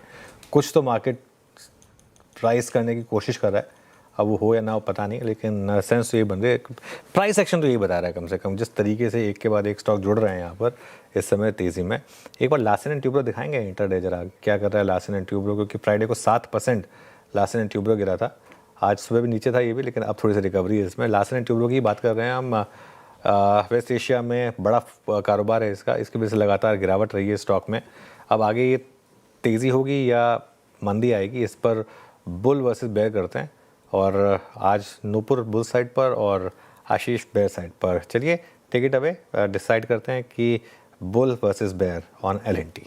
बिल्कुल सर, बड़ी मुश्किल से बुल बनने मिला है आज मेरे को एल पर, लेकिन फिर भी जो कम एल को हम इसलिए जानते हैं क्योंकि उसकी ऑर्डर बुक काफ़ी स्ट्रांग होती है। करीबन 7,332 बिलियन की इसकी ऑर्डर बुक है और इनफैक्ट पिछले क्वार्टर में देखें तो हाईएस्ट एवर ऑर्डर इनफ्लो इस कंपनी ने देखा है। 17% की ग्रोथ यहाँ पे आती हुई दिखिए। सिर्फ वेस्ट एशिया या उसी के से ही कारोबार नहीं आता, इंडिया का और रेस्ट ऑफ द वर्ल्ड से देखें तो करीबन आपको 65% का कारोबार दिखेगा। तो बड़ा चंक होता है इंडिया और रेस्ट ऑफ द वर्ल्ड से, तो यहाँ से जो कंपनी की ऑर्डर बुक निकल के आई है वो काफी पॉजिटिव है आशीष। हाँ, लेकिन ये जो ऑर्डर बुक की ग्रोथ है ना, अब यही दिक्कत की बात है। एल&टी अच्छा स्टॉक है, बच्चा बच्चा जानता है, सबको पता है, लेकिन ये सही समय नहीं है लेने का। कारण मैं बताता हूँ, 49% ऑर्डर अगर आप देखें तो इनके इंटरनेशनल है, 75% इस 49 में से मिडिल ईस्ट से आते हैं, वेस्ट एशिया है, मिडिल ईस्ट में। और इनफैक्ट ये स्टॉक की जो री रेटिंग हुई थी ना, तब से हुई थी जब इन्हें इंटरनेशनल बड़े ऑर्डर्स मिल रहे थे। इससे पहले देखें तो डोमेस्टिक ऑर्डर्स मिलते तब तो ये स्टॉक 50 पैसे भी नहीं बढ़ेगा, लेकिन इंटरनेशनल ऑर्डर्स की जब खबरें निकल कर आई और उन्होंने बताया कि मिडिल ईस्ट बहुत बड़ा मार्केट है, बहुत बड़े ऑर्डर फ्लोज आएंगे, तब एक री रेटिंग हुई और फिर स्टॉक ने पलट कर नहीं देखा। मिडिल ईस्ट में जो इसका सबसे बड़ा कस्टमर है उसके कल नतीजे आए और उन्होंने अपने केपेक्स में कोई बदलाव नहीं किया। उन्हें लगता है कि वो बिल्कुल उतना ही ग्रो करेंगे जितना वो पहले ग्रो करते काम कहाँ से करेंगे, सारा सब कुछ रुका हुआ है। लेकिन उन्होंने फिर भी उनको भरोसा है कि ये वॉर शायद ज्यादा लंबा नहीं चलेगा और इसकी वजह से उन्होंने कोई अपने गाइडेंस में बदलाव नहीं किया। एक ये बहुत बड़ी पॉजिटिव बात होती है क्योंकि आप खुद कह रहे हो कि 75% जो सऊदी अरेबिया से आता है, जो एशियन कंट्रीज से आता है कारोबार, उसी का अगर बड़ा क्लाइंट निकलकर ये बोल रहा है कि हमारे केपेक्स में कोई बदलाव नहीं है, हमारी जो प्रोजेक्ट है वो टाइम पर होंगे एग्जीक्यूट, तो कोई कंसर्न वहां से निकल के टाइम पर एग्जीक्यूट, लेकिन एक दिन का थोड़ी ना होते प्रोजेक्ट। आगे आने वाले जो क्वार्टर्स हैं यहाँ पर एग्जीक्यूशन की मार लगेगी, ऑर्डर बुक है, कॉस्ट तो लगता ही रहता है और इसी के चलते आप देखें तो एक बहुत बड़ा इम्पैक्ट है। अच्छा, सिर्फ इतना ही नहीं, दूसरी बात आप देखिए कि आईटी का बहुत बुरा हाल है। इनके पास LTTS है, LTI माइंडट्री है, इन स्टॉक्स में भी अगर आप देखें तो ऑफाइस के एक्शन देखने को मिल रहे हैं और एग्जीक्यूशन रिस्क है ना, इंटरनेशनल नहीं है। इंफ्रास्ट्रक्चर की साइकिल है ना वो काफी स्ट्रांग है और बजट में भी इस बार जो एलोकेशन है वो 11% से ज्यादा बढ़ाया था। तो आप सिर्फ डोमेस्टिक पर बजट के बाद इंफ्रास्ट्रक्चर में तेजी तो नहीं आई थी, लेकिन L&T ने तो लाइफ हाई पे ट्रेड किया था ना। खाली अभी यही मेरा अगला तर्क होने वाला है कि स्टॉक अगर आप देखें तो अभी भी ऐसा नहीं लग रहा है कि बहुत ज्यादा गिर गया। ये शुक्रवार को शॉर्टली गिरा था, लेकिन अपने हाई से देखें तो 20-22% ये टूटा हुआ है। 20-22% टूटा है तो देख लीजिए प्राइस टू अर्निंग भी 20-22% नीचे है और यही CLSA का भी मानना है कि अगर इतना बड़ा करेक्शन इतने बड़े स्टॉक में आता है जिसकी ऑर्डर बुक इतनी बड़ी है तो डेफिनेटली बाइंग ऑप्शन यहाँ पे मिलता है और सारे ब्रोकरेज हाउस यही मान रहे हैं। सारे ब्रोकरेजेस नहीं मान रहे। मैं एक्सिस कैपिटल की रिपोर्ट आपको बताता हूँ, ये क्या कह रहे हैं कि 18% गिरावट और आ सकती है इस 22% के लुढ़कने के बाद अगर वॉर कंटिन्यू होती है, क्योंकि नुपुर मानना पड़ेगा वॉर कंटिन्यू होती है तो वॉर लाइफ टाइम नहीं चलती, कोई भी वॉर खत्म होती है और उसके बाद जो रशिया यूक्रेन की खत्म हो गई उसका, लेकिन महत्व तो खत्म हो गया ना। बिल्कुल। और दलीलें बाकी हैं आप दोनों की क्योंकि काफ़ी इंटरेस्टिंग ये सेशन चल रहा था, दलील सभी के स्ट्रॉन्ग। लेकिन सर आज तो ऊपर भी बुल, अच्छा जो ग्रीन ड्रेस पहनी है आपने सोच के पहनी है कि बुल साइड जाऊंगी तो ग्रीन ड्रेस पहनूंगी? लगातार वो बेयर की कैटेगरी में डाल रहे थे तो मैंने सोचा आज एटलीस्ट ये तो हो ही जाए मेरी साइड। वैसे आशीष ने कहा कि अभी सही समय नहीं है L&T लेने का, लेकिन L&T एक स्ट्रॉन्ग स्टॉक रहा है। सर एक और तर्क मुझे काफ़ी अच्छा लग रहा है कि युद्ध तो कभी ना कभी ख़त्म होगी ना, और आशीष का तर्क है ये कि अभी और गिरेगा, तो सही समय नहीं है L&T लेने का। पता है क्या होता है श्रेया, अभी कोई पूछे कि घर लेने का सही समय क्या है तो आप क्या कहेंगे? सब सही समय लगता है। कभी भी आपको डिपेंड करता है आप उसमें रहेंगे या आप उसको लेट आउट करेंगे। ठीक है ना, कहाँ ले रहे हैं आप, इसके ऊपर डिपेंड करता है। अब ट्रेडर हैं तो सही समय है या नहीं पता नहीं, लेकिन जो बात भले आशीष बेर हैं, लेकिन जो बात उन्होंने कही कि L&T अच्छा स्टॉक है, ये भी हर कोई जानता है। क्या L&T वापस ऑल टाइम हाई पर आएगा? आई थिंक इसका फेयर आंसर येस है, लेकिन क्या इस प्राइस पर लेना बनता है? आई थिंक उस पर मैं सच बताऊँ ना, मैं आई डोंट नो, बिकॉज जिस तरीके से L&T गिरा और फ्राइडे को जिस तरीके से 7% के करीब स्टॉक गिरा था तो वो नॉर्मल नहीं था। तो आई थिंक दोनों के पॉइंट्स हैं, दोनों के पॉइंट आई थिंक आज मैं इसको ड्रॉ मानूंगा। दोनों की डिबेट काफ़ी अच्छी थी और थोड़ा सा इसमें आई थिंक अगर आप इन्वेस्टर हैं तो बिल्कुल थोड़ा थोड़ा आप ले सकते हैं, क्योंकि आप कम से कम इस नॉलेज के साथ ले रहे हैं कि आप एक अच्छा स्टॉक ले रहे हैं। अब कोई बेकार सा ऐसा कोई गिरा पड़ा स्टॉक नहीं ले रहे हैं जो मतलब एक बार बेयर मार्केट आएगी तो उसमें फिर आपके पैसे डुबो देगा, कम से कम वो नहीं होगा L&T के साथ। लेकिन ट्रेडिंग में हो सकता है कि अभी थोड़ी पेन आ जाए। ऑल्सो अभी तो देखिए आज तो मार्केट में बहुत तेज़ एकदम से मोमेंटम आ गया तो उसका भी एक फ़र्क पड़ रहा है, लेकिन अभी I think jury is out. और वॉर कभी तो ख़त्म होगी, लेकिन ख़त्म होने से पहले कितना डैमेज करेगी ये हमें नहीं पता। क्रूड 150 160 तक जाएगा या नहीं जाएगा, 180 तक जाएगा। क्रूड 180 चला गया वॉर खत्म होने से पहले तो एक बार के लिए तो आपके सारे स्टॉक गिर जाएंगे, उसके बाद तो आप मतलब कुछ भी कर लीजिए, है ना। तो इसके लिए आई थिंक पब्लिक इंटरेस्ट में यही होगा कि ये वॉर जल्दी से जल्दी खत्म हो। कल ही खत्म हो जानी चाहिए थी, ना हो तो कम से कम इस हफ्ते में ख़त्म हो जाए। ये इस हफ्ते में ख़त्म होना ज़रूरी है इस वॉर का, ये इंपॉर्टेंट पॉइंट है। चलिए आगे बढ़ते हैं और 4 का चौका ले लेते हैं। शुक्रिया आशीष और नूपुर इस डिबेट के लिए। 4 का चौका का सीक्वेंस आएगा आपकी स्क्रीन पर और सस्ता ऑप्शन मानस जी से लेंगे, उसके बाद चलेंगे एफएन सुपरस्टार के लिए राजेश जी के पास, फिर चार्ट का चमत्कार के लिए अरुण जी के पास और मिड कैप फंडा के लिए शरद अवस्थी जी हमारे साथ। तो मानस जी बताइए आपका सस्ता ऑप्शन। तो देखिए सस्ता ऑप्शन के लिए बीएससी लिमिटेड के ऑप्शन में खरीदारी करनी है। बीएससी में कंसोलिडेशन हो रहा था, लेकिन अब पैटर्न को देख के लग रहा है कि स्टॉक तैयार है एक फ्रेश ब्रेकआउट के लिए। तो बीएससी का 2900 का कॉल ऑप्शन, 2900 वाला कॉल ऑप्शन जो 89 रुपीज पे ट्रेड हो रहा है, उसमें 64 के स्टॉप लॉस से 150 रुपए के टारगेट के लिए खरीदारी की जा सकती है। ओके, बीएससी आपका ट्रेड 3.25% ऊपर, शानदार तेजी। इसी कार्यक्रम में 2 बार बीएससी याद रखिएगा 16 फरवरी के बाद सबसे हाईएस्ट ट्रिप में ट्रेड करता हुआ। राजेश सतपुते जी आपका आज का एफएन सुपरस्टार क्या पिक कर रहे हैं? वीरेंद्र जी देखिए, मुझे प्राइवेट सेक्टर बैंकिंग बढ़िया लग रहा है। सुबह एचडीएफसी बैंक दिया था, अभी मैं एक्सिस बैंक दूंगा। एक्सिस बैंक मुझे लगता है जिस तरह से आर्ली चार्ट पे ये रिवर्सल है, ये जाएगा कहाँ? ये जाएगा 1260 से लेके 1280। मुझे लगता है वहां तक की एक रैली एक्सिस बैंक में ड्यू है। 1200 के ऊपर का बाय है, 1216 चल रहा है, तो it's a by about 1200 in axis bank. Stop loss होगा कम से कम आप 5 पॉइंट का, तो 1195 का स्टॉप लॉस रहेगा। 1250 1260 के आसपास का टारगेट, इनिशियल टारगेट लेके काम होगा।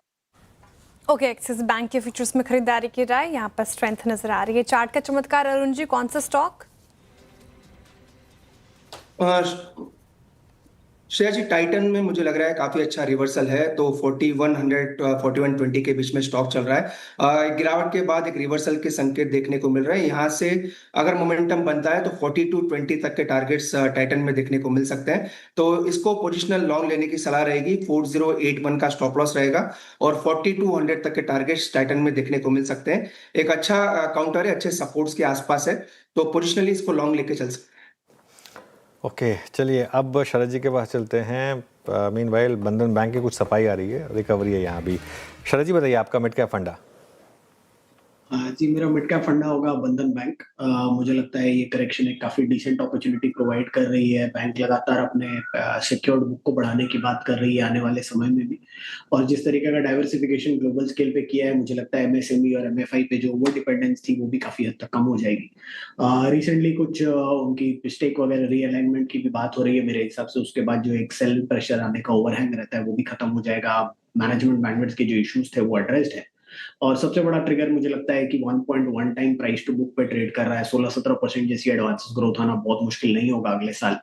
और तो अगले साल की बुक वैल्यू पे अगर नॉर्मली 1.5 से 2 के आसपास भी प्राइस टू बुक मिलता है, क्योंकि आरओए में भी इंप्रूवमेंट एक्सपेक्टेड है, तो वो कल्मिनेट होना चाहिए। Plus asset quality already 3% GNPA पे है, वहां पे भी और इंप्रूवमेंट आना चाहिए। तो हमें लगता है अगले साल की बुक वैल्यू पे उनको आसानी से 2 टाइम के आसपास मिल जाना चाहिए। तो 250-300 के शुरुआती लक्ष्य के हिसाब से बंधन बैंक। ओके, बंधन बैंक ये मिड कैप फंडा में पिक हो गई और चर्चा हो ही रही थी इस पर, तो ये बंधन बैंक का आप रख सकते हैं रडार पर। चलिए फटाफट से 4 का चौका का एक रीकैप आपके लिए लेकर आ जाते हैं। हमने शुरुआत की सस्ता ऑप्शन के साथ, मानस जी ने सुझाया बीएससी अच्छी स्ट्रेंथ, इसमें 2900 का कॉल लेना, 150 के टारगेट है, 64 का स्टॉप लॉस। एफएनओ सुपरस्टार के लिए राजेश जी ने एक्सिस बैंक सुझाया है, फ्यूचर्स में खरीदारी कराए, 1280 तक के ऊपर के टारगेट देख रहे हैं वो, 1195 का लगाना है आपको स्टॉप लॉस। टाइटन आज स्पॉटलाइट में चर्चा भी हुई थी, इसकी मेक और ब्रेक जोन पर था, अच्छी रिकवरी, 4220 के टारगेट है, 4081 का लगाना है स्टॉप लॉस। यहाँ पर खरीदारी कराए अरुण जी की तरफ से आई थी। और शरद जी को पसंद आ रहा है बंधन बैंक, काफ़ी गिरावट आज के सेशन में, और 250 के अभी फिलहाल लग रहे हैं टारगेट, और खरीदारी कराए मीडियम पर्सपेक्टिव से यहाँ पर आते हुए। तो ये बात होगी चार का चौका की, लेकिन अब वक्त हो रहा है एक छोटे से ब्रेक का। ब्रेक के उस पार बिग मार्केट वॉइस की कड़ी में हम बात करेंगे कंप्लीट सर्कल के मैनेजिंग पार्टनर और CIO गुरमीत चड्ढा जी से। जल्द लौटते हैं। Welcome back. चलिए, वो जो वन वे बस चली जा रही थी शॉर्ट कवरिंग, उस पर अब पहला थोड़ा सा ब्रेक लगाए। 23,500 तक गया, 23,500 तक जाने के बाद वापस 70-80 पॉइंट नीचे आए। ऐसा नहीं है कि बस ये सब कुछ वन वे है, बहुत वॉलेटिलिटी है मार्केट में। हमारे साथ अब कंप्लीट सर्कल के मैनेजिंग पार्टनर और CIO गुरमीत चड्ढा जुड़े हैं। आइए उनसे बात करेंगे। गुरमीत जी, गुड आफ्टरनून। क्या सेंस कर रहा है ये मार्केट आज? क्या एक हॉटलाइन एस्टेब्लिश हो गई है शायद ट्रम्प जी के साथ कि वॉर ख़त्म हो? ऐसा कुछ लग रहा है क्या देखकर? ब्रेंट भी 105 के नीचे आया अभी बात करते करते, अभी 106 के ऊपर था आधा घंटा पहले। और आपका व्यू क्या है इस समय मार्केट को लेकर? अनुज, थैंक यू। अनुज, बॉटम किसी को भी नहीं पता है, और स्पेशली वॉर रिलेटेड सिचुएशन में चीज़ें बहुत फ्लूइड होती हैं, बहुत जल्दी चेंज हो सकती हैं। लेकिन एक चीज़ जो हमने सीखी है बाजार में पिछले 20-22 साल में को हो गए हैं, कि जब आपको इस तरीके का नेगेटिविटी मिले, और बहुत अच्छे स्टॉक्स जो नॉन रिलेटेड हैं मिडिल ईस्ट क्राइसिस से, वो भी अगर गिर रहे हैं भर भर के, तो ये मौका होता है, थोड़ा थोड़ा मुश्किल होता है। और हमने कई बार देखा है, कोविड में भी देखा है। बाजार की ब्रेथ इतनी नेगेटिव है, मैं आपसे पहले भी चर्चा की थी, करीबन 350, 360-70 स्टॉक्स BSE 500 में जो है वो 30% से ज्यादा नीचे है। अगर आप निफ्टी स्मॉल कैप 250 की बात करें, लगभग 40-50% स्टॉक 50% से ज्यादा नीचे है स्मॉल कैप इंडेक्स में। तो मुझे लगता है कि अगर आप थोड़े से ब्रेव हैं और थोड़ा सा आपके पास कैश है, दोनों होना बहुत जरूरी है। स्टॉक पिकिंग का अच्छा टाइम है, और कोई लेवल मत रखिए। मैं नहीं बोलूंगा कि 1 महीने में ठीक हो जाएगा, 2 महीने में ठीक हो जाएगा, हमको नहीं पता है। पर जब भी पास्ट में ये हुआ है, हमेशा 6 महीने बाद जरूर हम ये चर्चा कर रहे होंगे कि बहुत अच्छी अपॉर्चुनिटी थी। तो हम ग्रेजुअली डिप्लॉय कर रहे हैं अनुज, यही हम इन्वेस्टर्स को भी बोल रहे हैं। और अगर कोई पैनिक भी कर रहा है, तो हम ये बोल रहे हैं जो भी आपने डिसीजन लेना है, वो चीजें सेटल होने पे लीजिए। कभी भी पैनिक में बहुत एक्साइटेड होना और बहुत नेगेटिव होना, दोनों ही अच्छा नहीं है। गुरमीत, जो आप बात कह रहे हैं कि वाकई हमने पिछले 2 साल के 2 दशक के फेज में ये सीखा है कि ऐसा जब टाइम मिलता है तो बाइंग की अपॉर्चुनिटी होती है। बट आपका तर्क या फिर आपके PMS में आप क्या क्या ऐड कर रहे हैं जहां पे आपको ये लगता है कि ठीक है, अगर क्रूड कुछ समय यहाँ टिका भी, या फिर एक वी शेप मान लीजिए रिवर्सल क्रूड में आ भी गया, अर्निंग्स पर उतना इम्पैक्ट नहीं पड़ेगा और आपकी जो ग्रोथ के प्रोजेक्शंस थे वो कायम रहेंगे, आपकी बाइंग लिस्ट में सबसे ऊपर क्या अपीयर हो रहा है इस वक्त? तो हम लार्ज कैप में वीरू भारती ले रहे हैं। ये टेलीकॉम का सबसे कम कोरिलेशन है वॉर के। इनफैक्ट ज्यादा फर्क पड़ता नहीं है डेटा कंजप्शन में या ओवरऑल ट्रैजेक्टरी में। भारती 55-60 हजार करोड़ का उनका ऑपरेटिंग कैश फ्लो है। इंक्रीमेंटल कैपेक्स 15-20 हजार करोड़ है। तो हर साल 30-40 हजार करोड़ एडिशनल कैश आएगा, जो बैलेंस शीट को भी डीलेवरेज करेगा और ग्रोथ कैपिटल का भी काम करेगा।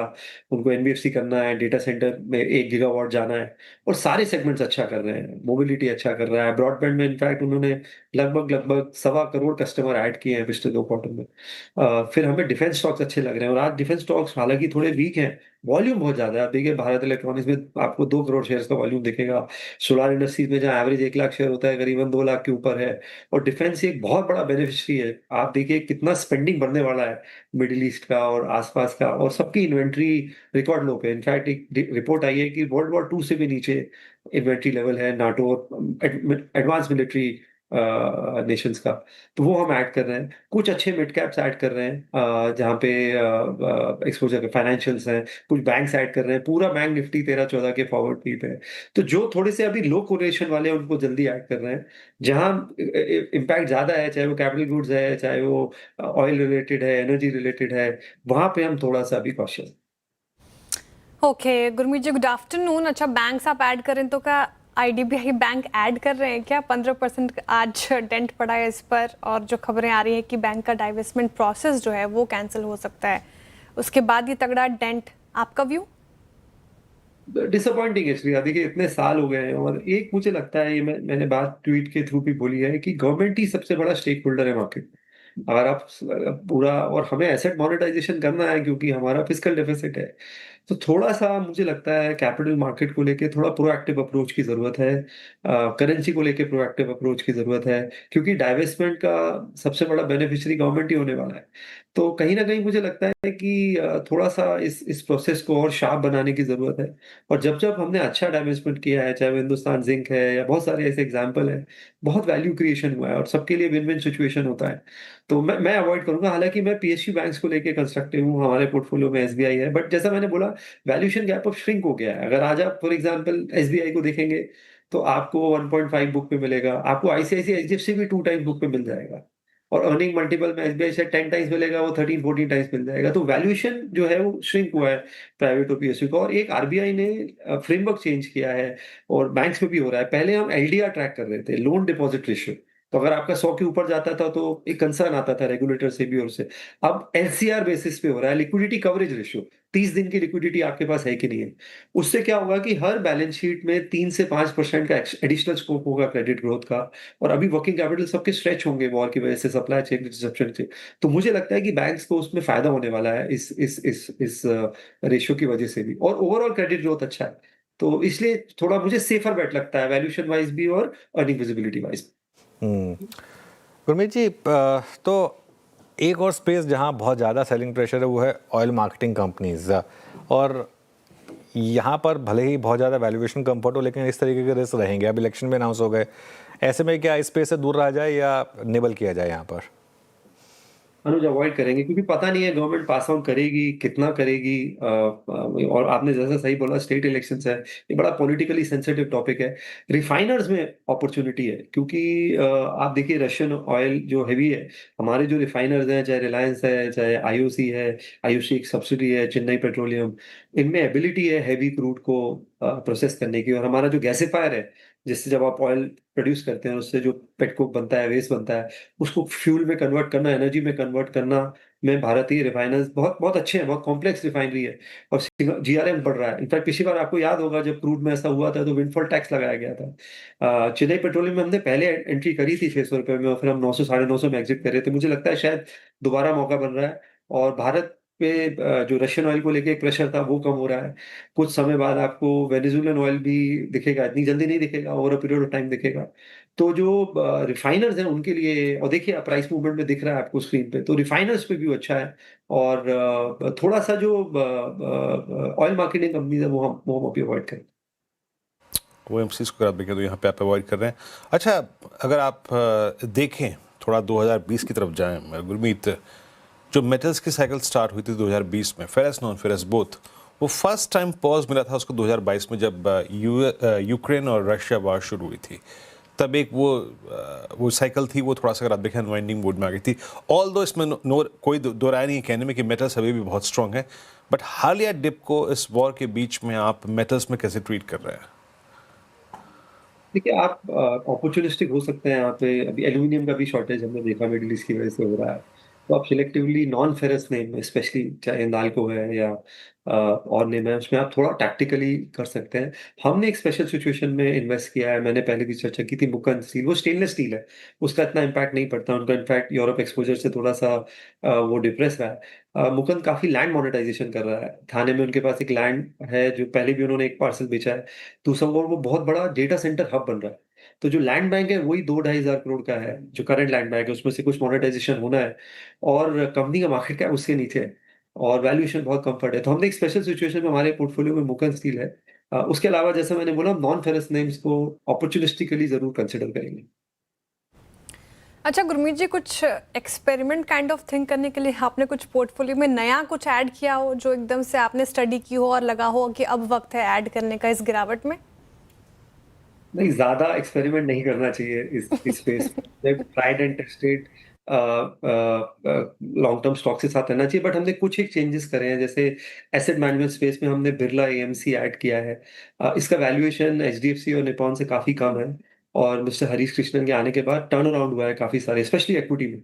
सारी स्कीम्स क्वार्टाइल 1 है, अगर आप डाइवर्सिफाइड देखें, मल्टी कैप देखें, फ्लेक्सी देखें, अक्रॉस, और वैल्यूएशन कंफर्ट है। दूसरा, गोल्ड कमोडिटी में भी इन्फ्लोज बहुत स्ट्रांग है, तो वहां पे भी बेनिफिट मिलता है। ये ट्रांजैक्शन कम और फी ओनली मॉडल ज्यादा होता है एएमसी का वर्सेस अ ब्रोकर या एक्सचेंज या डिपॉजिटरी। तो यहाँ पे मार्क टू मार्केट इम्पैक्ट पड़ेगा, बट ओवरऑल जो है फी बिजनेस स्टेडी होता है, और जब भी मार्केट टर्न करेगा थोड़ा भी, तो mark to market gain fees में भी रिफ्लेक्ट करेगा। तो ये हाई बीटा प्ले है, जब भी रिकवरी आएगी और वैल्यूएशन कंफर्ट है। तो हमने एक बिरला एएमसी ऐड किया है। एक हमने ऑटो में संधार टेक्नोलॉजी में थोड़ा सा वेटेज बढ़ाया है, 16 टाइम्स ट्रेलिंग है। टीवीएस उनका सबसे बड़ा क्लाइंट है, वो लॉक्स में भी लीडर है, डाई कास्टिंग्स है, केबिन्स बनाते हैं कमर्शियल व्हीकल्स के। टू व्हीलर पोर्टफोलियो करीबन 60% है, फोर व्हीलर 40% है, और वैल्यूएशन कंफर्ट बहुत ज्यादा है, और कैपेक्स हो गया उनका। अब वो कैपेक्स का, उसको एसेट मोनेटाइजेशन का कैश फ्लो में इम्पैक्ट आपको देखने को मिलेगा। तो वो एक हमने ऐड किया। ओके गुरमीत जी, आपके घर पे सिलेंडर है या पीएनजी है?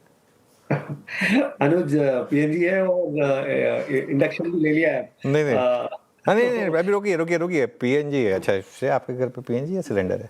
सर मैं तो ऐसा रेंटेड हाउस में रहती हूँ, तो सिलेंडर ही है वहाँ पे। सिलेंडर है। वीरो आपके यहाँ? पीएनजी। तो 500 रुपये सिर्फ श्रेया को मिलेंगे। अगर आप सिलेंडर से पीएनजी पर शिफ्ट हो जाएंगे तो 500 रुपये की फ्री गैस मिलेगी। जी हाँ, ये जो अभी गवर्नमेंट की तरफ से प्रेस रिलीज आ रही है, जो प्रेस कॉन्फ्रेंस चल रही है, उसमें निकल कर आ रहा है। देखिए एलपीजी की सिचुएशन वाकई में थोड़ी सी एबनॉर्मल है इस समय, और इसके लिए थोड़ा सा एक सरकार चाहती है कि अब लोग थोड़ा सा शिफ्ट हो पीएनजी की तरफ एलपीजी से, और एलपीजी को लेकर स्थिति चिंताजनक है। सरकार मान रही है इस बात को। तो खैर ये बस ओवरऑल यहाँ पर डेवलपमेंट। चलिए गुरमीत जी, बहुत बहुत शुक्रिया आज हमारे साथ। आप कुछ कह रहे थे, उस पॉइंट पर कुछ ऐड करना चाहते थे, बता दीजिए क्या आप ऐड कर रहे थे?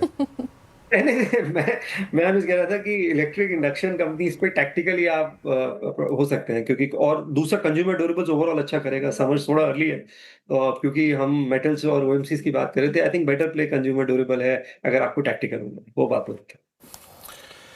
चलिए गुरमीत जी, बहुत बहुत शुक्रिया आप इस कार्यक्रम में शामिल हुए, सभी सेक्टर्स पे अपना आउटलुक, अपना व्यू आपने शेयर किया, बहुत बहुत शुक्रिया। अब आते हैं रणनीति पर। अनुज, एटलीस्ट हमें एक शॉर्ट कवरिंग का एक फेज मिला है ना, भले ही जहां भी मिला हो एक फेज मिला, अच्छी शॉर्ट कवरिंग थी। अगर आप कंपेयर करें डेलो से, it was more than I think one time, एक समय शायद आप उसे कह सकते हैं वो लगभग 550 पॉइंट की थी, है ना। कैसे अप्रोच करें इस शॉर्ट कवरिंग के सेशन को, कल के लिए व्यू क्या रहेगा अनुज? बिल्कुल। अच्छा वीरू, आपके भी व्हाट्सएप ग्रुप एक्टिव हो गए होंगे कि देखा, मैंने कहा था ना आज की बस मार्केट में हो गया बॉटम और आज से आएगी रैली, और जितने भी मार्केट के ग्रुप उसमें शुरू हो जाता है ना, तो वो ठीक है, वो part and parcel of the game है। देखिए ये जो पिछले 1 घंटे का मूव है, इसको सिर्फ एक relief rally, short covering move ऐसा कुछ समझें। आई थिंक इस समय हम एक सिचुएशन में हैं जहाँ ओवरनाइट रिस्क आई थिंक बहुत कम लोग कैरी करना चाहते हैं। इवन शॉर्ट साइड पर भी आप ओवरनाइट रिस्क नहीं कैरी करना चाहते इस मार्केट में। लेकिन मेरा व्यू ये है कि आप अपनी फंसी हुई पोजीशन से बाहर निकलें, इस रैली को यूज़ करके कोई भी लॉन्ग पोजीशन ओवरनाइट ना कैरी करें। हेज करना चाहें तो दिक्कत ये होगी कि ऑप्शंस काफ़ी महंगे, तो उसमें आप हेज नहीं कर पाएंगे। ओवरनाइट क्या डेवलपमेंट हो जाए हमें नहीं पता। आप देखिए वीरू, हो सकता है कि कल निफ्टी में 200 पॉइंट का गैप अप हो जाए, और इन दैट केस मैं बोल रहा हूँ कि आप न्यूट्रल रहें, और कल सुबह अगर गिफ्ट निफ्टी 200 पॉइंट ऊपर हो तो आपको लगेगा कि मैंने क्यों नहीं कैरी किया, वो रिस्क रहेगा। लेकिन वो 200 डाउन हुआ तो उसका रिस्पॉन्सिबिलिटी कौन लेगा? तो मैं तो नहीं लेना चाहता कम से कम। तो इसके लिए मेरा व्यू तो बहुत सिंपल होगा, कल सुबह अगर मार्केट गैप अप खुले, गैप डाउन खुले, अभी तो मैं ये कहूँगा कि आप कोई पोजीशन ना कैरी करें, क्योंकि कोई भी स्टॉप लॉस आपको ओवरनाइट रिस्क नहीं बचाएगा। स्टॉप लॉस आप इंटरडे में लगा सकते हैं, ओवरनाइट में थोड़ा ना कोई आप स्टॉप लॉस लगा सकते हैं। वो खुलेगा अगर आपके लेवल के नीचे, फिर क्या आएगा, स्टॉप लॉस रहेगा। ये रैली कभी भी फेल होने का रिस्क रहेगा। अभी भी बड़ा ट्रेंड डाउन साइड का है। हाँ, ऐसे 3-4 दिन और मिल जाए जिसमें हम इस तरीके से डे हाई पर अगर बंद हो जाए तो ज़रूर थोड़ा सा कॉन्फिडेंस आएगा। लेकिन अभी के लिए सिर्फ 1 घंटे की रैली को ये मान लेना कि बस worst is over, I think थोड़ी जल्दबाजी होगी। चलिए अब नूपुर के पास चलते हैं डीलिंग रूम चेक के लिए। नूपुर बताइए। बिल्कुल, शॉर्ट कवरिंग फिलहाल बाजार में देखने को मिली और डीलर्स डेस्क पर भी वही नजर आएगी। शॉर्ट कवरिंग के साथ साथ सिलेक्टिव बाइंग भी यहाँ पर देखने को मिली है। कुछ सेक्टर्स है और कुछ स्टॉक्स हैं जहाँ पे सिलेक्टिव बाइंग फिलहाल आपको दिख रही है। बड़े फैमिली ऑफिसेज और HNI की तरफ से कुछ फंड्स डिप्लॉय किए गए हैं, वो जो पॉजिटिव हुए हैं। बैंक्स, मेटल और कंजम्पशन, ये 3 ऐसे सेक्टर्स है जहाँ पे फंड्स आते हुए नजर आ रहे हैं। और इंस्टीट्यूशनल इन्वेस्टर्स की बात करें तो उनका पॉजिटिव व्यू फिलहाल बैंक्स पर बनते हुए दिख रहा है, और उसी तरफ जो है वो अब मनी डिप्लॉय होते हुए नजर आ रहा है। फ्रेश बाइंग 2 स्टॉक्स में फिलहाल देखने को मिल रही है, वो है MCX और BAC। ये दोनों ही ऐसे स्टॉक्स है जहां पे फ्रेश फंड्स जो है वो आज बाजार में खरीदारी की तरफ डीलर्स की डेस्क पे नजर आ रहे हैं। BSE और M6 यहाँ पर डीलर्स बेट लगा रहे हैं। शुक्रिया नूपुर जानकारी के लिए। और हमारे पैनल कौन से स्टॉक्स पर बेट लगा रहे हैं वो आप समझ लेते हैं। शुरुआत करते हैं BTST और STBT ट्रेड्स की। पंकज जी, शुरुआत आपसे करना चाहूंगी, बताइए क्या कैरी कर रहे हैं कल के लिए? मैं BTST के साथ में जाना पसंद करूंगा। अदानी एनर्जी सॉल्यूशंस पे खरीदारी की सलाह रहेगी। 995 996 की रेंज में इसमें खरीदारी की सलाह रहेगी। स्टॉप लॉस जो है इसको 980 का मेंटेन करके चलना है। ऊपरी लेवल पर मुझे लगता है 1020 रुपए तक के टारगेट्स यहाँ पर देखने मिल सकते हैं। ओके, अदानी एनर्जी सॉल्यूशंस आपका बाय कॉल है। मानस, कल के लिए ट्यूसडे के लिए मॉर्निंग आपका ट्रेड क्या रहेगा? देखिए, मुथूट फाइनेंस के फ्यूचर में खरीदारी करके जाएंगे।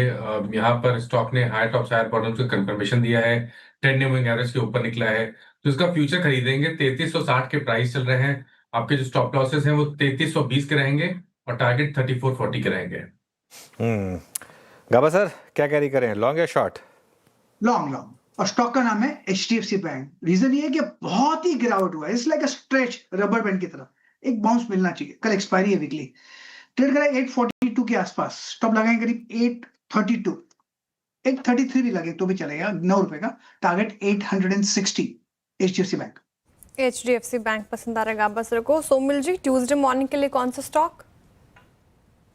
मैंने लॉन्ग साइड ट्रेड सिलेक्ट किया है फॉर PFC में बहुत समय से 200 डेली मूविंग एवरेज के ऊपर एक कंसोलिडेशन हो रहा है, एक फ्लैग पैटर्न बन रहा है, बड़ा सा कंसोलिडेशन है और मुझे लगता है ये ऊपर की तरफ टूटेगा। ट्रेंड ऑलरेडी अप है on the medium term charts, daily और वीकली में। स्टॉप लॉस रखेंगे 395 पर और टारगेट होगा 440। ओके, PFC 406 पे आपका बाय कॉल। राजेश सपुते जी, आपका ट्रेड क्या रहेगा? वीरेंद्र जी, देखिए मैं बैंक्स को ही लेके जाऊंगा। मुझे लगता है bank and finance, Bajaj finance लेके जाऊंगा। देखिए 878 के आसपास वीरेंद्र जी, सॉरी 878 के आसपास बजाज फाइनेंस चल रहा है। फ्यूचर की बात कर रहा हूँ। 875 मैं स्विंग ट्रेडिंग के हिसाब से देख रहा हूँ, तो 875 का यहाँ पे सपोर्ट है। तो 875 के सपोर्ट्स के हिसाब से देखे तो हमारा स्टॉप लॉस 10 पॉइंट का होगा। So 865 will be our stop loss.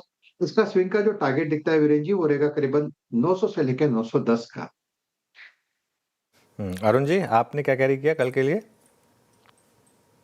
Ji Anuj ji, trend के साथ जाना चाहूंगा। 3590 के आसपास चल रहा है। एक शॉर्ट टर्म रिवर्सल के लिए मैं इसको BTST ट्रेड के हिसाब से लेके चल सकते हैं। 3645 के ऊपर में टारगेट रहेंगे और 3578 तक के टारगेट्स ट्रेंड में देखने को मिल सकते हैं। तो as a BTST trade trend को लेके चल सकते हैं। ओके, ट्रेंड को BTST कर सकते हैं आप। चलिए अब आज की मार्केट बेट समझते हैं वीरू के साथ। वीरू बताइए। बिल्कुल अनुज, 2:45 बजे के बाद ये ब्रेथ थोड़ी सी अच्छी हुई है। आइए थोड़ी सुधरी हुई ब्रेथ का जरा मज़ा लेते हैं आपकी स्क्रीन पे। बहुत दिनों बाद 91, वरना करीब करीब शॉर्ट्स के आंकड़े 145, 122, 155, शुक्रवार को 155 थे। इट्स 91, 23 में शॉर्ट कवरिंग और शॉर्ट लगभग 72 में, 25 में लॉन्ग अनवाइंडिंग। आइए देखते हैं लॉन्ग्स कहाँ बिल्डअप हुआ। इस क्रम में शायद आपको ऑटो का नाम नजर आएगा। बहुत दिनों के बाद, प्राइस डिस्ट्रक्शन के बाद आज थोड़ा सा अगर आप देखें, ऑटो में बाइंग थी, M&M ने उसको लीड किया। बाकी HDFC बैंक आज शुरुआती टिक से ही HDFC बैंक ने एक बड़ा ही जिसे कहते हैं ना जुझारूपन दिखाया। जो ओपनिंग पॉइंट था वही लो था, उसके बाद रीबिल्ड और यानी लॉन्ग लॉन्ग लॉन्ग ग्रासिमल टेक्सीमेंट और PTM में लॉन्ग क्रिएट हुआ। सेकंड पायदान पे आते हैं वो स्टॉक्स जहां पे आज शॉर्ट कवरिंग रही। इस क्रम में आपके ऊपर जो है ना वो कैपिटल मार्केट थी, BSE, Kaynes, PB fintech, PG electroplast, IREDA. आपको याद होगा PG इलेक्ट्रोप्लास्ट वो स्टॉक है जो कि शुक्रवार को बहुत कोलैप्स हुआ था, बड़े कोलैप्स के साथ, लेकिन आज यहाँ पे शॉर्ट कवर हुआ। शॉर्ट बिल्डअप बंधन में, उसके बाद IOC, VPCL दोनों कोलैप्स हुए। आज CDMO प्लेयर्स में लॉरस में आप देखें बड़ा कोलैप्स था फार्मा में, और इस रिवर्सल से पहले फार्मा की स्थिति भी काफ़ी ख़राब थी। और लॉन्ग अनवाइंडिंग में sell, Torrent Pharma, ABB, Zydus life और सिंजन। एक बार जरा ABB को भी चेक कर लेते हैं चार्ट्स पे क्या कर रहा है ये। ABB इस दौर का सबसे, अगर आप देखें, बेहतरीन प्राइस परफॉर्मेंस दे रहा स्टॉक। आज हालांकि याद रखें कोई प्राइस डैमेज है, 2 दिन से प्राइस डैमेज है, लेकिन अरुण क्या कहते हैं आप, जब तक 6053 सिक्योर है या फिर 6080 which is I think 20 Dima, तब तक इस डायरेक्शन में, स्ट्रॉन्ग डायरेक्शन में, लॉन्ग डायरेक्शन में क्या ABB पे कमिटेड रहना चाहिए? वीरेंद्र जी बिल्कुल 6050 के आसपास 20 डे मूविंग एवरेज है, इसलिए शॉर्ट करने की सलाह तो नहीं है। इनफैक्ट अगर यहाँ से 100-150 रुपए गिरता भी है तो इसको लॉन्ग साइड ही ट्रेड लेना चाहिए, क्योंकि इसका प्राइमरी ट्रेंड पॉजिटिव है, इसलिए प्राइमरी ट्रेंड के खिलाफ जाने की सलाह नहीं रहेगी। अगर मामूली गिरावट आती है 6100 के आसपास भी कल आपको मिलता है तो इसको बाय ऑन डिप्स की ही सलाह रहेगी। स्टॉप लॉस जो रहेगा 6040 के नीचे रहेगा, 20 डे मूविंग एवरेज के नीचे, और 6400 तक के टारगेट्स वापस स्टॉक में देखने को मिल सकते हैं। बाय ऑन डिप्स की स्ट्रैटेजी एबीबी इंडिया में फिलहाल अपनाने हैं आपको 6400 तक के स्तर देखने को मिल सकते हैं। चलिए अब आगे बढ़ते हैं और कमोडिटी वायदा में एफपीआईज को मंजूरी देने के लिए कमोडिटी डेरिवेटिव एडवाइजरी कमेटी ने एक्सचेंजों से सलाह मांगी है। क्या है ये एक्सक्लूसिव खबर, जानते हैं यश से। यश, गुड आफ्टरनून, बताएं।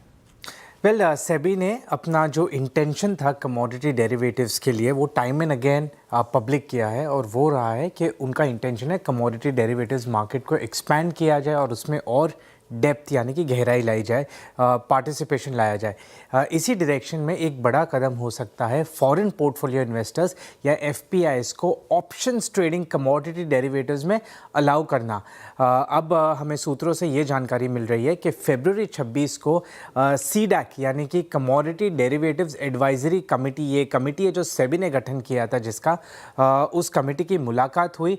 वो कमेटी ने इस प्रपोजल पे यानी कि एफपीआईज को कमोडिटी डेरिवेटिव्स और ऑप्शंस ट्रेडिंग में अलाउ करने के लिए डिस्कशन किया, और अंतिम में ये निर्णय हुआ कि सारे एक्सचेंजेस जो कि एनएसई, बीएसई, एमसीएक्स, एनसीडीईएक्स से एक सुझाव लिया जाएगा, फीडबैक लिया जाएगा कि किस तरीके से फॉरेन पोर्टफोलियो इन्वेस्टर्स को ऑप्शंस ट्रेडिंग में अलाउ किया जा सकता है। अगर हम बात करते हैं कमोडिटी डेरिवेटिव्स की, हमारे सूत्रों के अनुसार चर्चा जो चल रही है वो ये है कि सबसे पहले एफपीआईज यानी कि फॉरेन पोर्टफोलियो इन्वेस्टर्स को गोल्ड और सिल्वर, जहाँ की सबसे ज़्यादा वॉल्यूम होता है, सबसे ज़्यादा डेप्थ है, वहाँ पे अलाउ किया जाए, और उसके बाद एक बेस मेटल्स में भी अलाउ करने का प्रपोजल पे चर्चा की जा सकती है।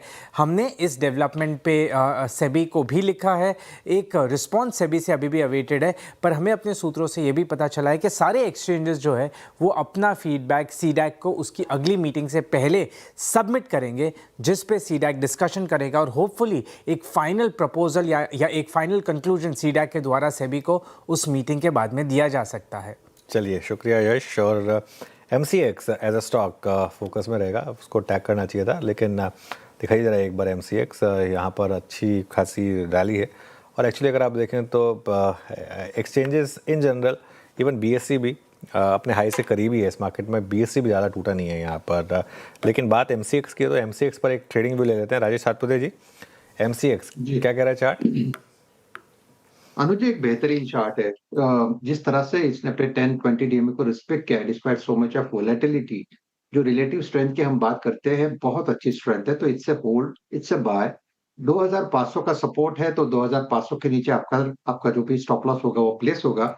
मेरे हिसाब से इसका जो स्विंग का टारगेट होगा वो रहेगा करीबन 2650 से 2700 का। प्रोबेबली उसके लिए एक हाथ दूसरा दिन लगेगा, लेकिन चार्ट बहुत अच्छा है, it's a buy. Okay, it's a buy. लेकिन अच्छा एक बार दिखाइए आप एसआरएफ ने आज फिर स्केप्टिकल कर दिया, फिर डाउट्स रेज कर दिए। राजेश सतपुते, आपको याद हो, अच्छा ये सवाल मानस से लेता हूँ मैं, अभी राजेश से बात हुई थी। मानस, एक सेंस मिल रही थी कि ये कोलैप्स होने जा रहा है क्योंकि ये 200 में वायलेट कर रहा था, लेकिन इसने मेरे ख्याल से थर्सडे को एक स्ट्रॉन्ग रिवर्सल जनरेट किया, फिर उसके बाद नहीं, एक सेकेंड, इसने थर्सडे को रिवर्सल जनरेट किया, फ्राइडे को फिर कोलैप्स हो गया। अब अल्टीमेटली प्लेसमेंट वहीं आ रही है जहां नहीं आनी चाहिए, और मेरे ख्याल से ऐसा इसके करियर में फर्स्ट टाइम हो रहा है। इसका बहुत ही, जिसे कहते हैं ना, हमें एक ट्रेडिंग वाला पैटर्न है, उसमें पहली बार ऐसा हो रहा है कि ये 200 विमा के नीचे सस्टेन हो रहा है। आपका आउटलुक क्या है एसआरएफ पर? देखिए, 2014 के बाद स्टॉक 200 वीक मूविंग एवरेज के नीचे सेटल होने की कोशिश कर रहा है। लोअर टॉप फ्लोर बॉटम्स का ट्रेंड है, पुल बैक देखने को मिला था, 20 डे मूविंग एवरेज के ऊपर नहीं निकला, और अभी स्टॉक एक फ्रेश ब्रेकडाउन के बाद ट्रेड हो रहा है। मेरा समझना है कि गिरावट बढ़ सकती है, 2350 तक के टारगेट्स पॉसिबल हैं, और अगर एक ट्रेड लेना हो तो शॉर्ट साइड पे होगा। 2500 रुपए के स्टॉप लॉस से एक शॉर्ट ट्रेड एसआरएफ में लिया जा सकता है।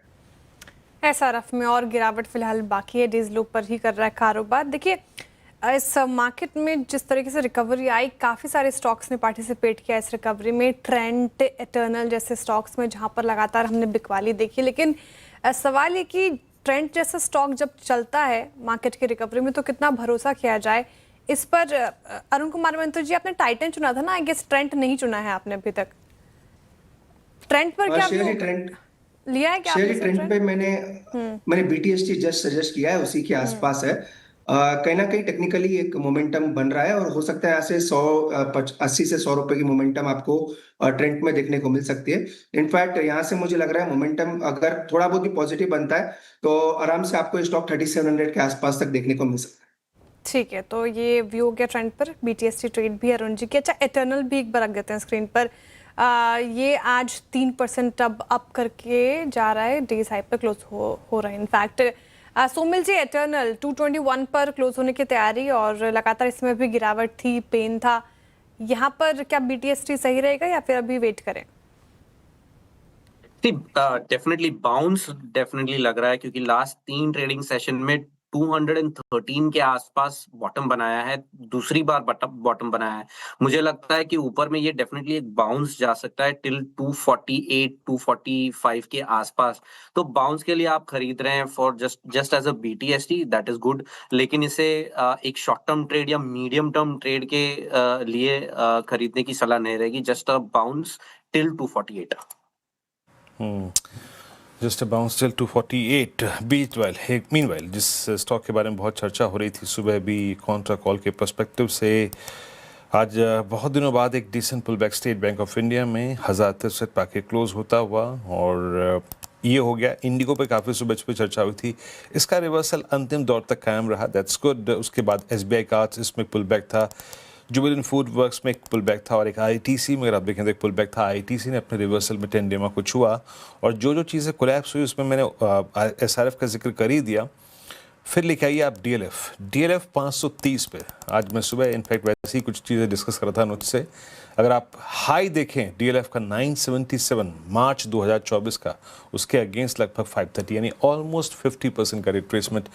सबसे पेनफुल दौर रहा है रियल एस्टेट के लिए 528-48। इनफैक्ट ये गोदरेज प्रॉपर्टीज, मेरे ख्याल से गोदरेज प्रॉपर्टीज तो 3500 का ऑल टाइम हाई था इस दौर का, मतलब जो हाई था वहाँ से लगभग आप समझिएगा कि 1500 की ट्रैजेक्टरी में आ गया। तो रियल एस्टेट अपने साथ फिर सब्सटेंशियल शॉर्ट कैरी करता हुआ और ओबेर रियल्टी हो गया और एक स्टॉक और जो कि शायद आज गंभीर अवस्था में क्लोज हो रहा है, दैट्स फोर्टिस हेल्थकेयर 806। याद रखिएगा ये मेरे ख्याल से मिड ऑफ दिसंबर के बाद अब तक की सबसे लोवेस्ट ट्रैजेक्टरी में आके क्लोज होने की तैयारी करता हुआ फोर्टिस। खैर अभी काम करते हैं, इस क्लोजिंग को देखते हैं अनुज के साथ। नीचे से बढ़े 350 और ऊपर से घट गए 150। अब आपके पास चलते हैं अनुज। बिल्कुल, चलिए स्क्रीन पर देखते हैं मार्केट की क्लोज। आज की अच्छी क्लोज है, इसमें कोई डाउट नहीं है। और सुबह जो एक बार कोलैप्स हुए थे उसके बाद तो इंट्राडे में शानदार रिकवरी रही। मोर देन 400 पॉइंट की रिकवरी इंट्राडे में प्ले आउट हुई।